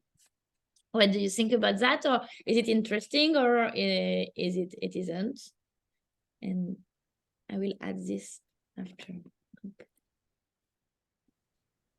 I mean, like email or phone, maybe I mean, we know the places that we put in the map. So if it's restaurants that we know that you have to book in advance to go there, then it's important to put a phone number. But yeah, if not, I don't know. I mean, you don't need to have all of the attributes filled in. Like if you can have like the ideal structure, but if some of the locations where you are missing some of the information, it's not that important. It will just not get displayed on the map, right? But I agree with Maria that it is better to have less than more, because the more there is, the less data you will have in the outcome. Too much. Is it good if we have this thing with local tips and tourist basics? It's one of the main categories on our maps, you know, to show content. So do I have to put a choice here, or is it one name for local tip and one name for tourist basic? So this is like, you know, one attribute, which is like a local tip, like the name of the attribute. And then the choices are that you will have like attribute, which will be like, you know, the name, which is something which will get displayed. And below, depending on the choices, this is the information that you will see in the attribute. So it would be more interesting to have local tip only here and another one for tourist basic and not this. What do you mean by the local tip and touristic basic? It's to make difference between two types of content. For instance, with Nantes maps. Okay, I see. So the name would be type of content, I would say. Ah, okay. And after you choose, okay. Thank you. In order that we see what it does to the map. Okay. Two. So type of content, and we have tourist basics and what about after?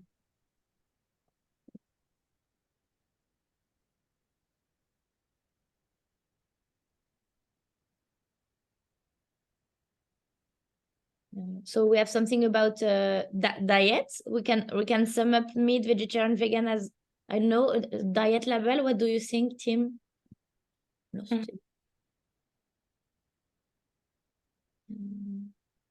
You have about 2 minutes, so maybe I would just add at least 5 locations on the map so that you have something on the Mac. Oh,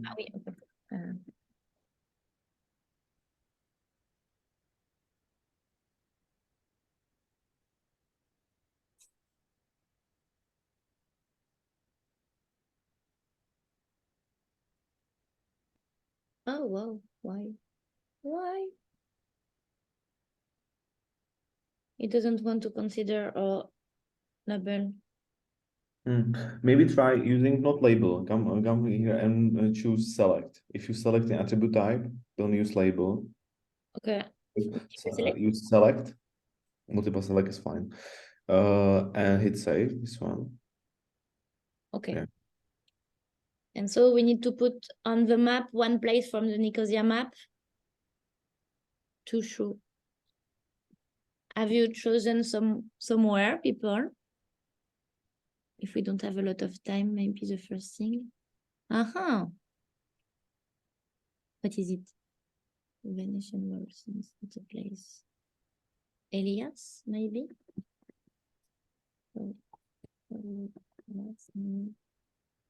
Does it still exist? In here, you don't usually find all of the locations because this is where we are using the source of the OpenStreet that I described, and not all of the locations which exist are in this dataset. So here we have one. So Ledras, what is Ledras? It seems to be a tourist basic, so it's perfect for tourist classic, so it's perfect to test one of our tag. But it seems like this is in Cyprus. I need to make a plus here. Oh no. If you would like to edit that, just add a place here. If you see on the left below the address. Oh, we need to stop. You already have you can either hit the plus or you can hit the add a new place here in the green letters below the letter. You just just click on the you can Right. Yeah. Here. Okay. Yeah. So category, everyone, it's C. We agree because it's a tourist basic. And type of content up. Here we have an instance. Up. That's good. See you in the big meeting. So sure. Thank you.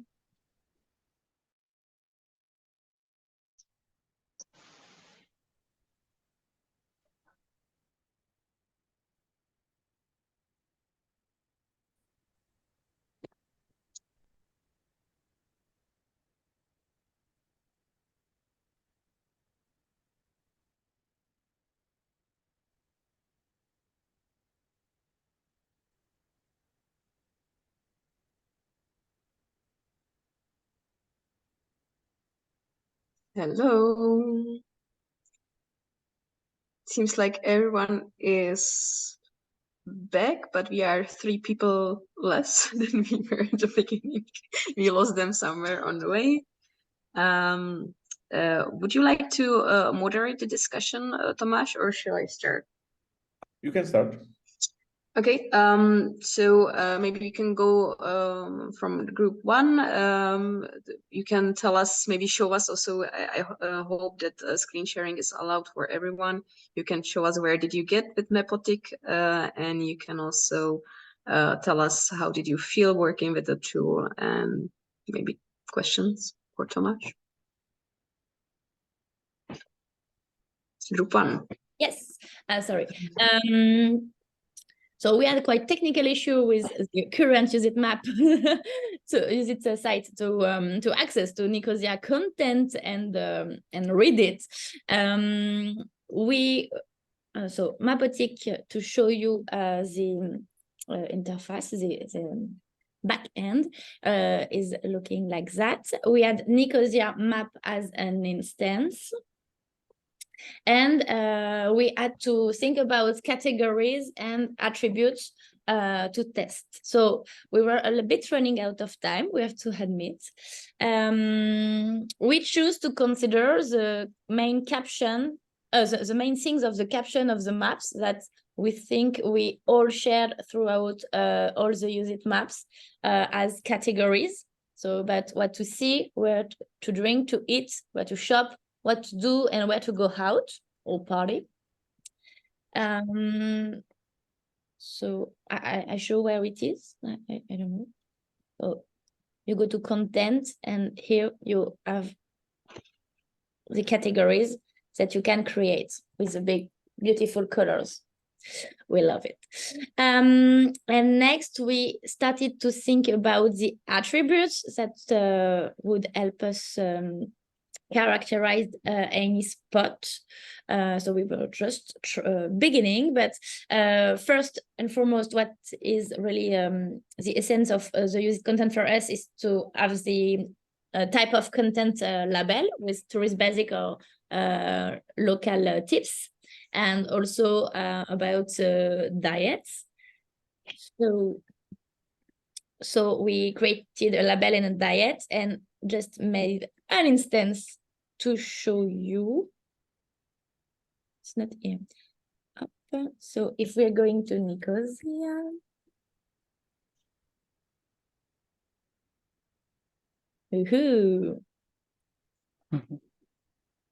we have one spot, Ledras, which is here, and a tourist classic. And so we put it in the category to see, so it is yellow.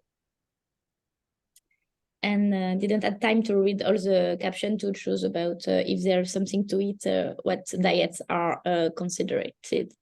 But we can easily, after, I think, maybe if I do that, edit the play. So category, here we have chosen C, and it is a tourist basic. And so if someone took time to read the caption about the restaurant inside, we can choose, like, I think it's popular, so there is everything. So we'll up. Here for our instance.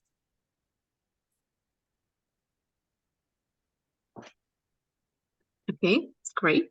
Adrian? It was a mistake, sorry. You didn't want to lift the hand? No, I wanted to clap. Oh, okay. Okay, thank you. So no questions for Tomasz? Yeah, I have one question about the Mapotic and the example that you share with the food, different types of food. Was the category for veggie meat and so on is something that you added manually, or was it available just from the go? It is available there just from the go. Okay, because you chose the type of the location to be connected with food, or is it available for any location? It is available for any location because in Mapotic you create the categories. This is the category to eat, and so to each of the categories you then assign the attributes, and attributes can be anything. So in this case they used actually labels, which, to be fair, we Mapotic used a little bit differently. However, you can use labels as the touristic basic and touristic tip, and then they used select, actually multiple select for the type of cuisine or the type of diet that restaurant provides, which was the veggie, vegan, and meat. Okay, great. Thank you. Can we move to group 2? Is it okay? So whoever from the group 2 wants to present the results. I guess I will be sharing the screen because I managed to log into the mapme as the first person, and we created the little example for you all. Okay, so the UI looks a bit different, and we had a little discussion about the categories and the differences between the pins that are used on our map, on paper maps, and that could be used in the live version. I'm waiting here for the Zoom overlay to to close, but I guess it's not closing right now. Because in the at least in this case, in the case of this map, there were numbers here used on the map for all the locations, and it was necessary for the paper version to associate the description, which is in completely different area of the map, to the location. But in case of the online version, this won't be necessary, since we can just click on the location and possibly get all the information about it. So this frees us with the possibility to customize this spin on the map to showcase different categories for maybe for food, for the bars, for tourist sites, sightseeing sites, and so on and so on. That's something new, I guess, some value added in the online version that each team could use in possibly each way. But one thing that came up during this discussion is that it might be beneficial to allow teams to create their own pins. Maybe the pins are very crucial to the overall design of the map. So we allow them to upload their own graphics. Of course, they have to be prepared in a certain way. But maybe we allow them to prepare their own pins, and their pins can be used in only in their version of the map. So that's one thing. But going back to the mapme, adding the points was actually, of course, quite easy. That should be the case in all the stools. So we added two points from the map. Something that's interesting and was fun to play with was the customization of the categories. It's quite easy, well done, and you can choose for different icons very quickly. And assign each location to different categories very easily as well. And there is also a lot of different options that we weren't able to explore this amount of time. But actually, it looks like a quite nice tool to use. Other notes that we have is that the import option, so import from the CSV file, Excel file, is available only in the Pro plan, at least from what we were able to see. And we did not find the option to export the data from the application, from the mapme. So this possibly limits a little bit the usage of this application, but depends what would be the usage for it in the end. Okay, great. Thank you. Questions for the group 2?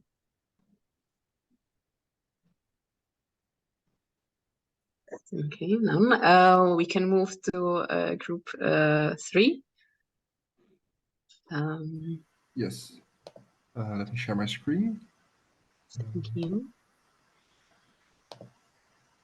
So yeah, we played around a bit with the map as well. It has mostly, you can choose multiple options to, if you want a 3D map or not. We did with a 3D map. This is the one before we started editing it. And this is after. So we can see like it already zones most of the residential stuff that is residential buildings that you can see here. You can go as far as in detailing on the left here. If you want to change the color of transport or not, you can change the font. You can change colors. You can also hide certain stuff if you want. So let's instance we change the administrative buildings, I believe. Let's see. Yeah, so we can just, if we want to hide that, our edit is now gone. So it's very easy to, in and out, change this style. Yes. Did we get to the other questions? I'm not sure. I think, did we work on that? fellow group mates? Well, we were supposed to discuss like if the layers is necessary for them to be like geographically right, correct, par green, and so on. We didn't get so much into that, but I took liberty to put our one question that we had into Jamboard, and I think it's quite. Okay. Crucial and interesting. I will just screen share Yes.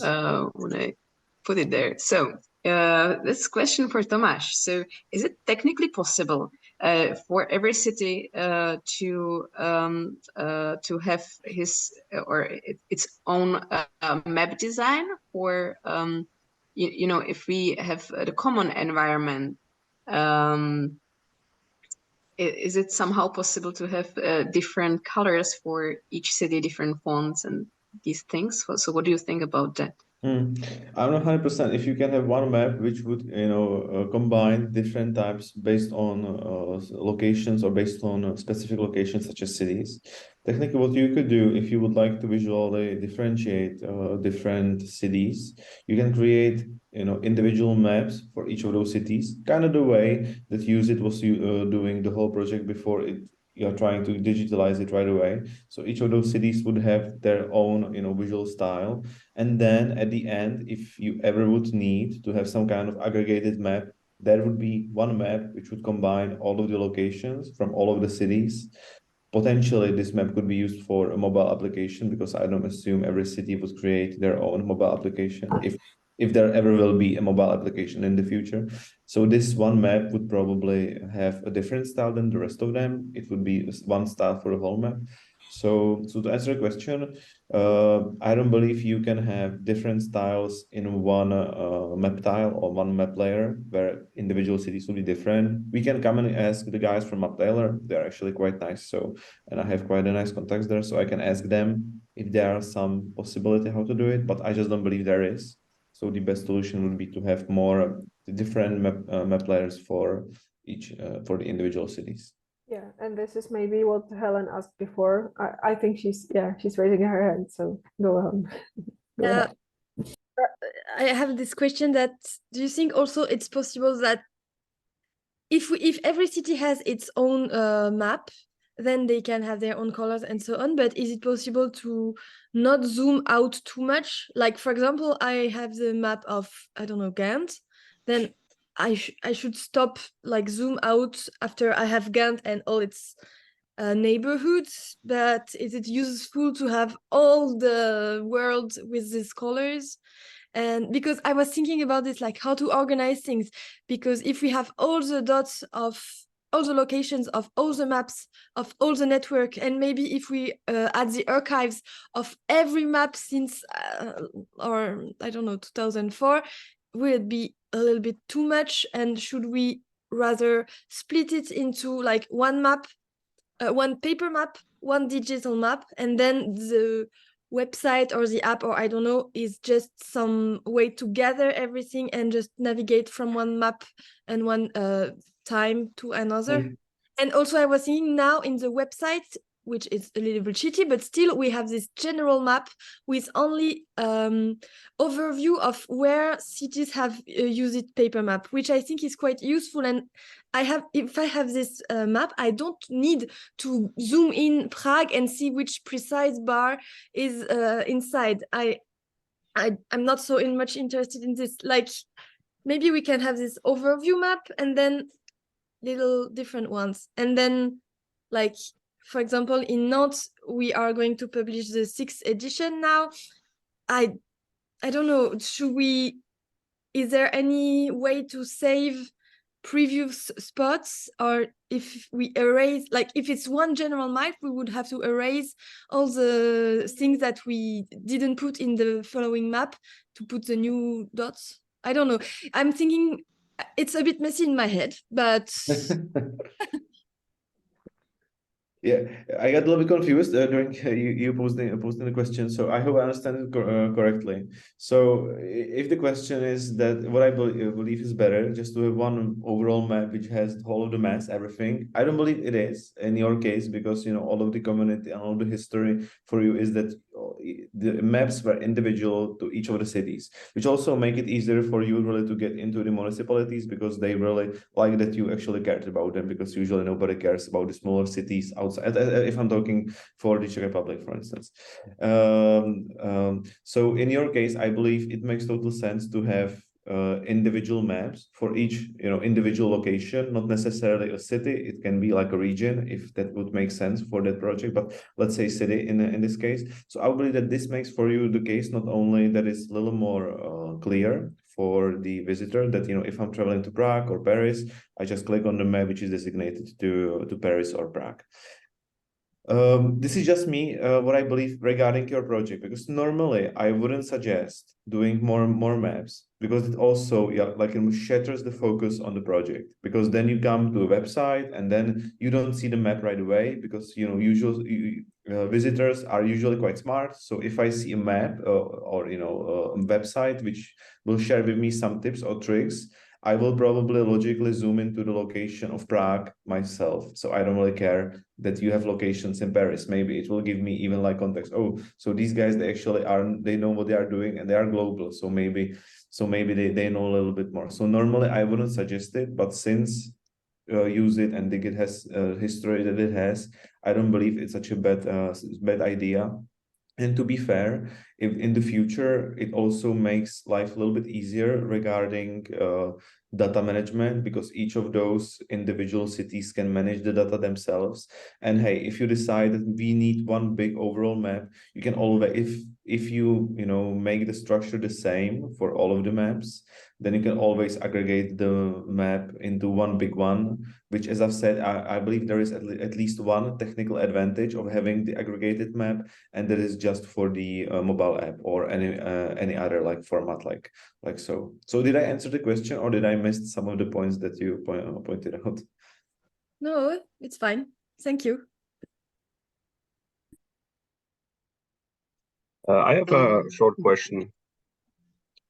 We have this on the map, like in the region, other Use It maps. Is it also possible to do that online? So you can click it and it jumps to the next city. Well, if you combine it with some type of WordPress website or any website at all, there's probably a way how to do it. There is no like super easy way how to do it directly in Mapotic, or maybe there is some little cheat code that one of our developers would know. But there is certainly a way how to do it. Combination of multiple maps and combination of the WordPress or any web website. But if it's available in Mapotic or in mapme, I don't believe there is such like trick for you to jump. I mean technically there is, but I just don't want to get any very specific details. So I would say yes, but probably not the way that you imagine it in your head right now.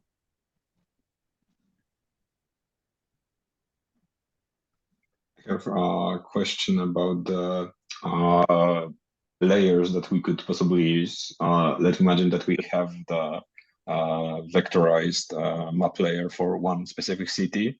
And of course, it's not infinite. It's not the whole planet. It's just the area over the city. Can we just add this layer to the map even? So it just overlays some part of the map, but not all the map available? We have done something like that before, but it's, to be fair, if the more custom layers, the more custom features you really add to any of the projects, the more harder it usually gets maintained, regardless of if you are using mapping tool or if you are using your own setup. So just to do this within like the product line of Mapotic, I don't believe I would like to do that. Because I believe it would just create unnecessary maintenance. However, answer question: is it possible? Yes, it is possible. But I just believe this could create problems in the future. I'm talking about it because like big part of the Use It is its design. It's the very artistic approach to maps and showing them, and each team prepares their own style and so on and so on. And of course, it's not easy to, you know, get transform the graphic design prepared for the paper map into a format that is available to use in the online. But assuming it would be possible, I'm thinking how hard it would be to, you know, use this design in like the application. the more custom the front end or the map will get, the more I would suggest that you would use tool like Mapotic or again anything else there is as only like the backend, meaning storage of the data or the data management, and then the whole front end, the actual visualization of the map, to do it somehow yourself. Maybe there is a tool which could make it easier. I know that in just Mapotic this wouldn't be the way we would want it to go. Just if you understand our position, we of course are building, you know, thousands and thousands of maps. So we try to be, you know, a little general, like, you know, something that everyone likes. But those extremes where I see that use it is on the stylish end, then we will, of course, unfortunately, most likely will not be able to meet them. We have also different tools where we are doing some of the work custom, but there it goes a little bit against the idea that you have, you know, as low maintenance fees for the future, so that the project doesn't really eat itself before it gets rolling. So of course it is possible, even we can do it, but maybe if you have some type of, like, you know, front-end developer who would be part of the project, in this case I would probably or maybe suggest to use these tools as backend and data management systems, and then the front ends to do them yourselves, because I don't believe there would be any super easy way how to add that to any existing tools, if that makes sense. Okay, thank you. Marina?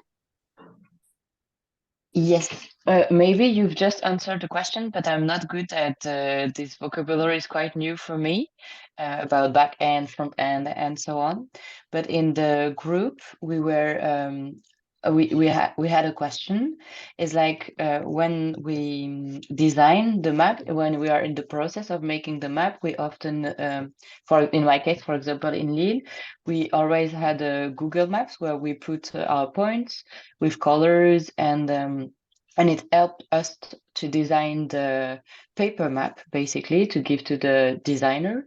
And I was wondering if in one of the app, or maybe all of them, we can first use this tool to help us building the map, but it's not visible online. And once we publish, we can reuse the same maybe backup this map that we used to design, so we don't have to do the job twice. I'm not sure if I was clear. What do you mean by the design? Do you mean like this design, like, you know, the style, or would or in which group? Yeah. In the second, I was in the second group, and yeah, maybe design is not a good word. So when we prepare the map, like when we are working on which point we want to see on the map, which places, and so on, and then before I give it to the designer, I put them in order, so she knows when she designed the paper map where to put the points on the map. You see what I mean? And I was wondering if we can use that same preparing map, let's say. My vocabulary is is not the right one, but to use the same for the digital tool, so that we don't need to import twice the data on the map.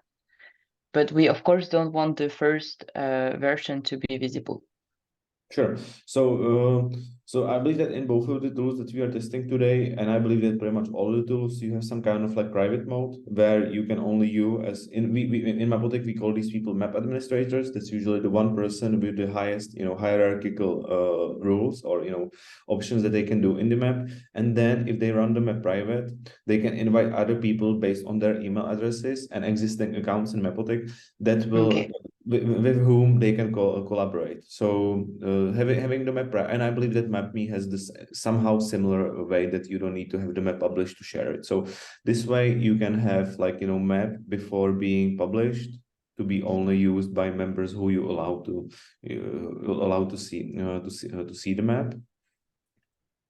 So I don't know if that answers the Yeah, question. and once the map is ready, we can just put it from private to public, Yes. and then we don't need to do the job twice, because that was also a problem before that we designed the paper app and then we had to put everything on the app after, and it was like double work for people. So I was thinking how to avoid that, but yes, I think you've answered it with this private mode. Thank you. So I have my question, or it's more like a remark. Just to let you know, when we are designing the whole project, we are thinking really simple because we don't know how the things work backend forehand. You could see, and so we are thinking somehow to reply to Bartek's question about visuals before. So we are thinking about map on the website as being embedded thing, and then like most of the extra features, including like extra visual style, could be present on the website itself. So that's another way of thinking. I'm not saying we are going one or another way. That's only how we imagined it, the simplest way, and then we described it in the application so general that it could be anything. But so to just to let you know that this is one of the possible ways to go, where to be more creative on the website and just to have the embedded map there. Bartek. Yeah, I have a very maybe technical question. I'm curious about. You mentioned that there is some threshold where you can cluster the points, that you have to cluster the points, but with like a number small enough, you can get away with it. So I'm curious, we will be able to get away without clustering up to like, let's say 100 points, or maybe more realistic 50 points, or do we have to use the clustering even then? That's a good question. I'm afraid that this does a little bit depend on the project, if how many people, not how many people, but how many connectors those projects have, like, how many data it is sourcing out. If I imagine a project which doesn't have any stuff like that, I believe the threshold can be actually quite high. I believe it could be probably maybe up to 1,000. Technically, it could, but then it does also depend, where the locations are located. Because if you would have 1,000 locations in one small city, let's say even like Prague, even 1,000 locations is quite a lot, you wouldn't be able to see really anything below the icons itself. So, not always the problem is only about the threshold. I would say that if you have like, 1,000 locations which are well separated across whole Europe, let's say, then, you don't really need clusters. But then again, clusters are only created only once, so many locations are very close to each other. So in this case, even with clusters, you really would not have that many clusters. Okay, so it's also about the density of the points. It's also about density, yeah. So, and I know that we have a project which has over 30,000 locations, and we used and this is custom project. Unfortunately, this is not something running on Mapotic. I believe that Mapotic tool itself would have probably a little bit of problems with that. But in that project, we did not use any icons in the locations. We just used very simple circles, or lots of them, and the color was the information which was telling the visitor in which category it is, and we have 39,000 locations without clusters. Okay. So there are ways how you can get around with it. We actually liked it so much in the project that we are now implementing in Mapotic something that could work similar in the future. But then again, it is, for instance, for the cost of you not having icons inside the locations. You have just small, bullets or, small circles on the map. And then and in the information panel, you have the categories with icons. So let's say green would mean like a pool or swimming pool. So you would see, all right, so here's a green circle on the map. I guess there is a swimming pool. An icon with pin would only appear once you zoom in very close on the map. Okay, so maybe I have a following question. Sorry, I'm hoping that no one's waiting in the queue. What about the export option in Mapotic? Because let's say that we want to use the Mapotic as the tool for helping us creating the map during the process, and maybe later as an input into our application, so we can have a singular data format for all the cities, all the maps. That we maybe possibly would be able to feed later into our own application. It's very, hypothetical, but let's say, is there a possibility to do that, just to export everything that we created in Mapotic? Yes. Okay, great, great. Is it free or is it like some extra paid plan? Right now it is still free. We are thinking about some changes in our pricing models, and if I will be very honest, imports and exports is part of the stuff that we are thinking about. But right now it is for free. It might change, but if it would change, this would not be a feature which would go to the super high plans we have or the higher plans. So and even again, I'm not really sure what would happen, but for now it is free. Maybe it will get bumped up to the second tier or so on.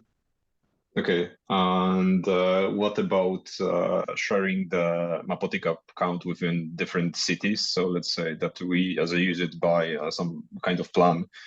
Could we share the same account for different cities, or yes, just maybe the question, how much would it cost us?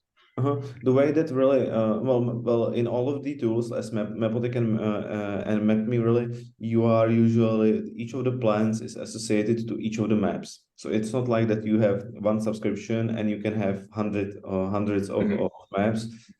You have like plan which is assigned to maps. So technically, if you would be in paid plan and you would have 15 cities, you will need to have 15 subscription plans. Of course, once you are a client that needs 15 subscription plans, there is always some kind of like deal that we can make, understanding that you are running multiple projects.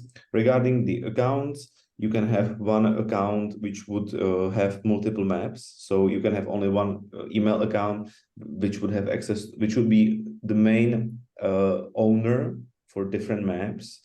However, in the style of Mapotic that we have, what I would suggest is that one email account would create the maps, and then as I shared in the slide very briefly, the other participants would be added to the maps as other admins, like the secondary level of admins. This way, for instance, people who are focused on the Prague map and let's say Rotterdam map in Netherlands, they would not see each other's work technically. They would only be assigned to, or you can assign everybody to every map. Like this is then up to you, of course. Okay, thank you. Yeah, last question. Sorry, it was very difficult to cut this technical part, but I believe that all those questions would come anyway later, but maybe it's not clear for all the people at the moment, but it's very important. It's recorded also for people who want to know later. So I will give the last question to Adrian. By the way, one other thing, if anybody would just wanted to, based on today's presentation and today's workshop, and I understand that it's quite hard to get to know the tool within 30 minutes, it was kind of point to at least have a little bit of idea before the discussion. But if anybody in the next couple of months, once we are participating on the whole project, would have any questions, any troubles, Eva will probably share my contact information, and we can get in touch at any time and discuss it further in more detail than what we can in here. And this is also applicable to those who are not present today and are just viewing the recording. Sorry, Adrian. No worries. Thank you, Tomasz. My last question is, so imagine that we chose everything, we updated everything, and the user finds something that is not working, or they actually want to make a suggestion. Is there any way for that in any of the tools? So that, I mean, my point is that we don't get tons of emails and try to collect all the information, but if there would be some kind of a, like on Google Maps, if some place has wrong opening times, you can make a suggestion, and then the admin receives all the suggestions, and you can accept or reject. Unfortunately, suggestions I don't believe are possible in any of the tools. We are, for instance, we maybe mapme also, but I know that we at Mapotic are thinking about it because we know that some of the map admins want you to have exactly the functionality as you described. User makes suggestions already with pre-written changes to the content, and you just approve them or disapprove them. But what we have in Mapotic is that you can report a certain place, so you can see that there's probably some problem with that place, and of course you can submit some information as a report, which would get sent to the email, which was the one that created the map. Mm-hmm. Thank you. Okay, so now the closure time is coming. So first of all, as it was mentioned in the task description, maybe you noticed at the bottom there was a home assignment. So you are totally invited to test all the other tools that you couldn't do today because you were in another room, or you can test Scribble. The link I think is in the assignment that I share. If it's not there, I will add it, or you can just Google it. And as Tomáš said, you could be sort of mentored on the way. It's also very helpful to us that someone is trying, because the next seminar is more about the coding and websites and web builders. And then the hackathon comes in February, and we would be very happy to have people that have deeper interests and also trying other things to come to Wrocław with us to work further on the assignment and on study cases that we want to prepare. So that's it. And what I wanted to, exactly the form. Thank you very much. But because last time I think was not mentioned enough, I want to show you quickly with the print screen.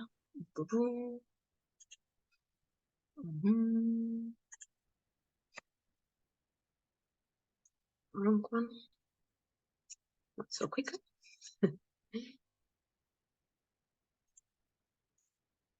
So this is how the form looks like, and it should be quick for you to fill in. It would help us a lot because it also asks the questions about visual identity of the maps. For example, I changed the form a little bit, so you're not surprised, Mariette, and I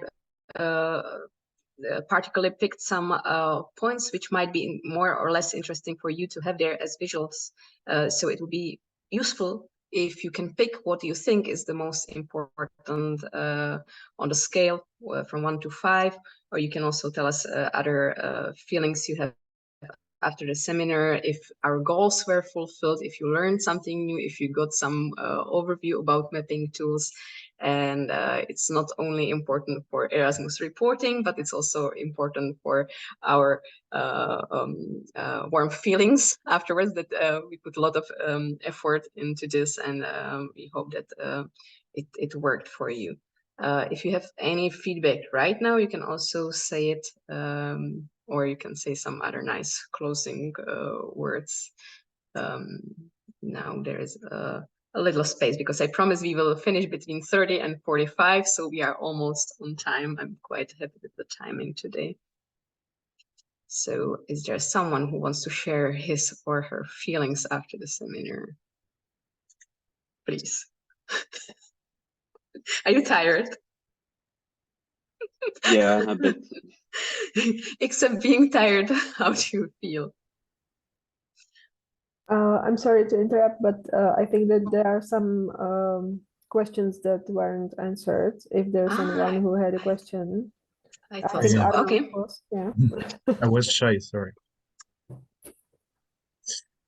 Yeah, sorry, it's not about feelings, but it's more about the data enrichment you mentioned, because when you talked about that, for me, it opens like opportunities or ways to make those map original, and this is something we look for in Use It, because Adrian asked the same kind of question with the content, the physical content, the way to move it to the data map. And I was curious about the most original or uncommon data enrichment you had.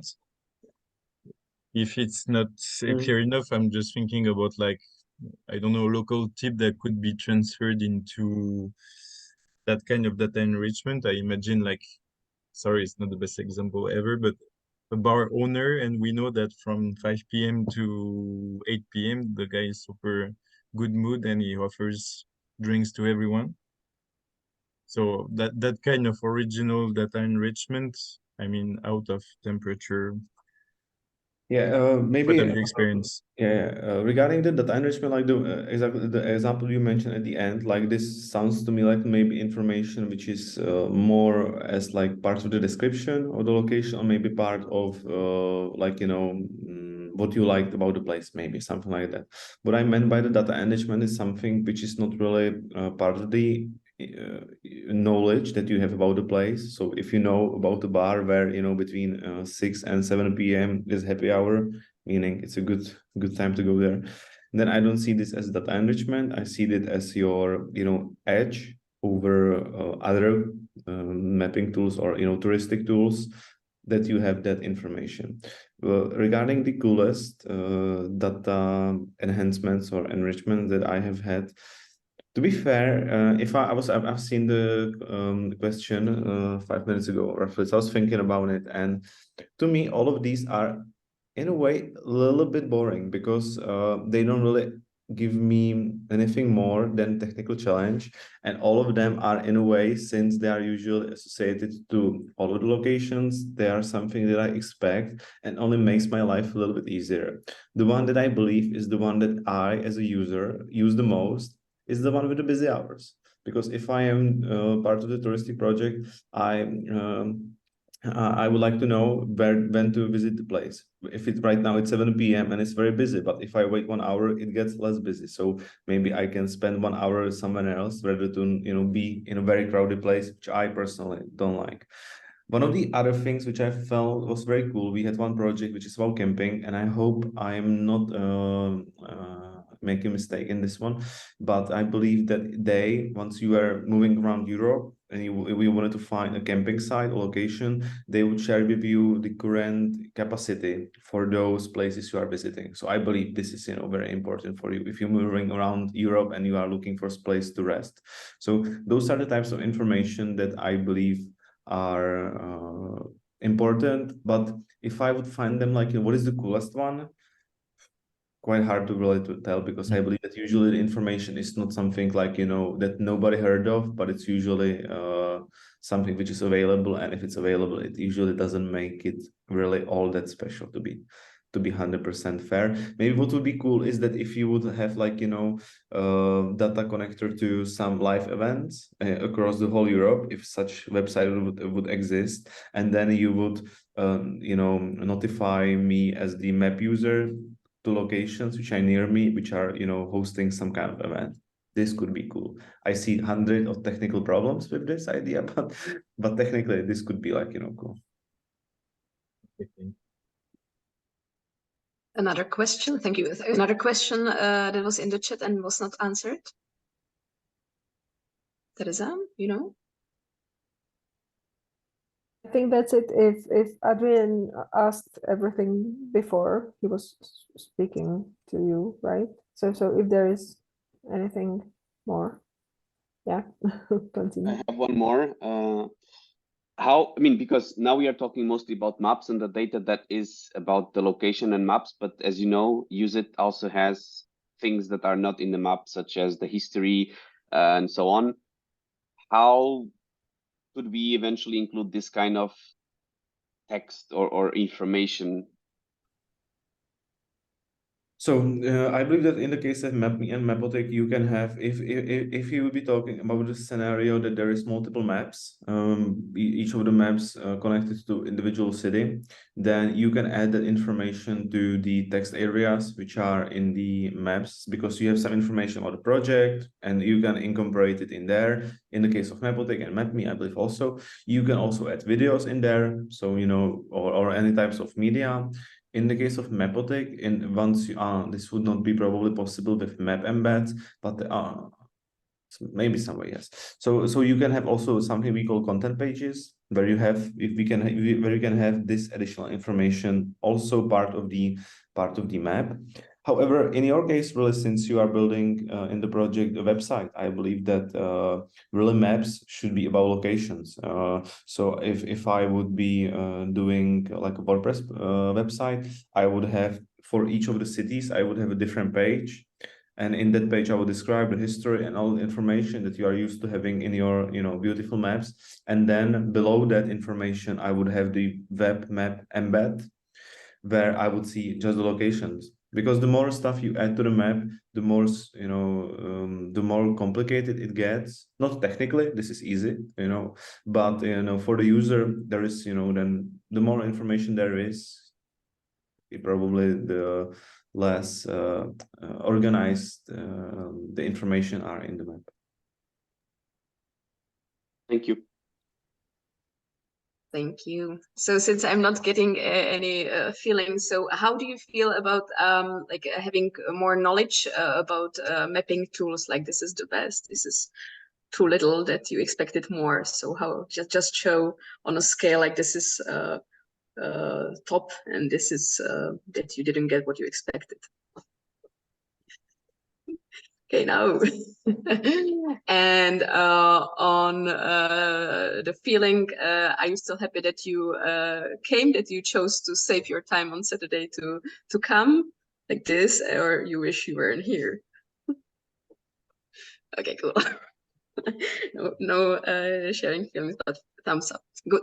Thank you very much. You can still contact any of us from Digit team.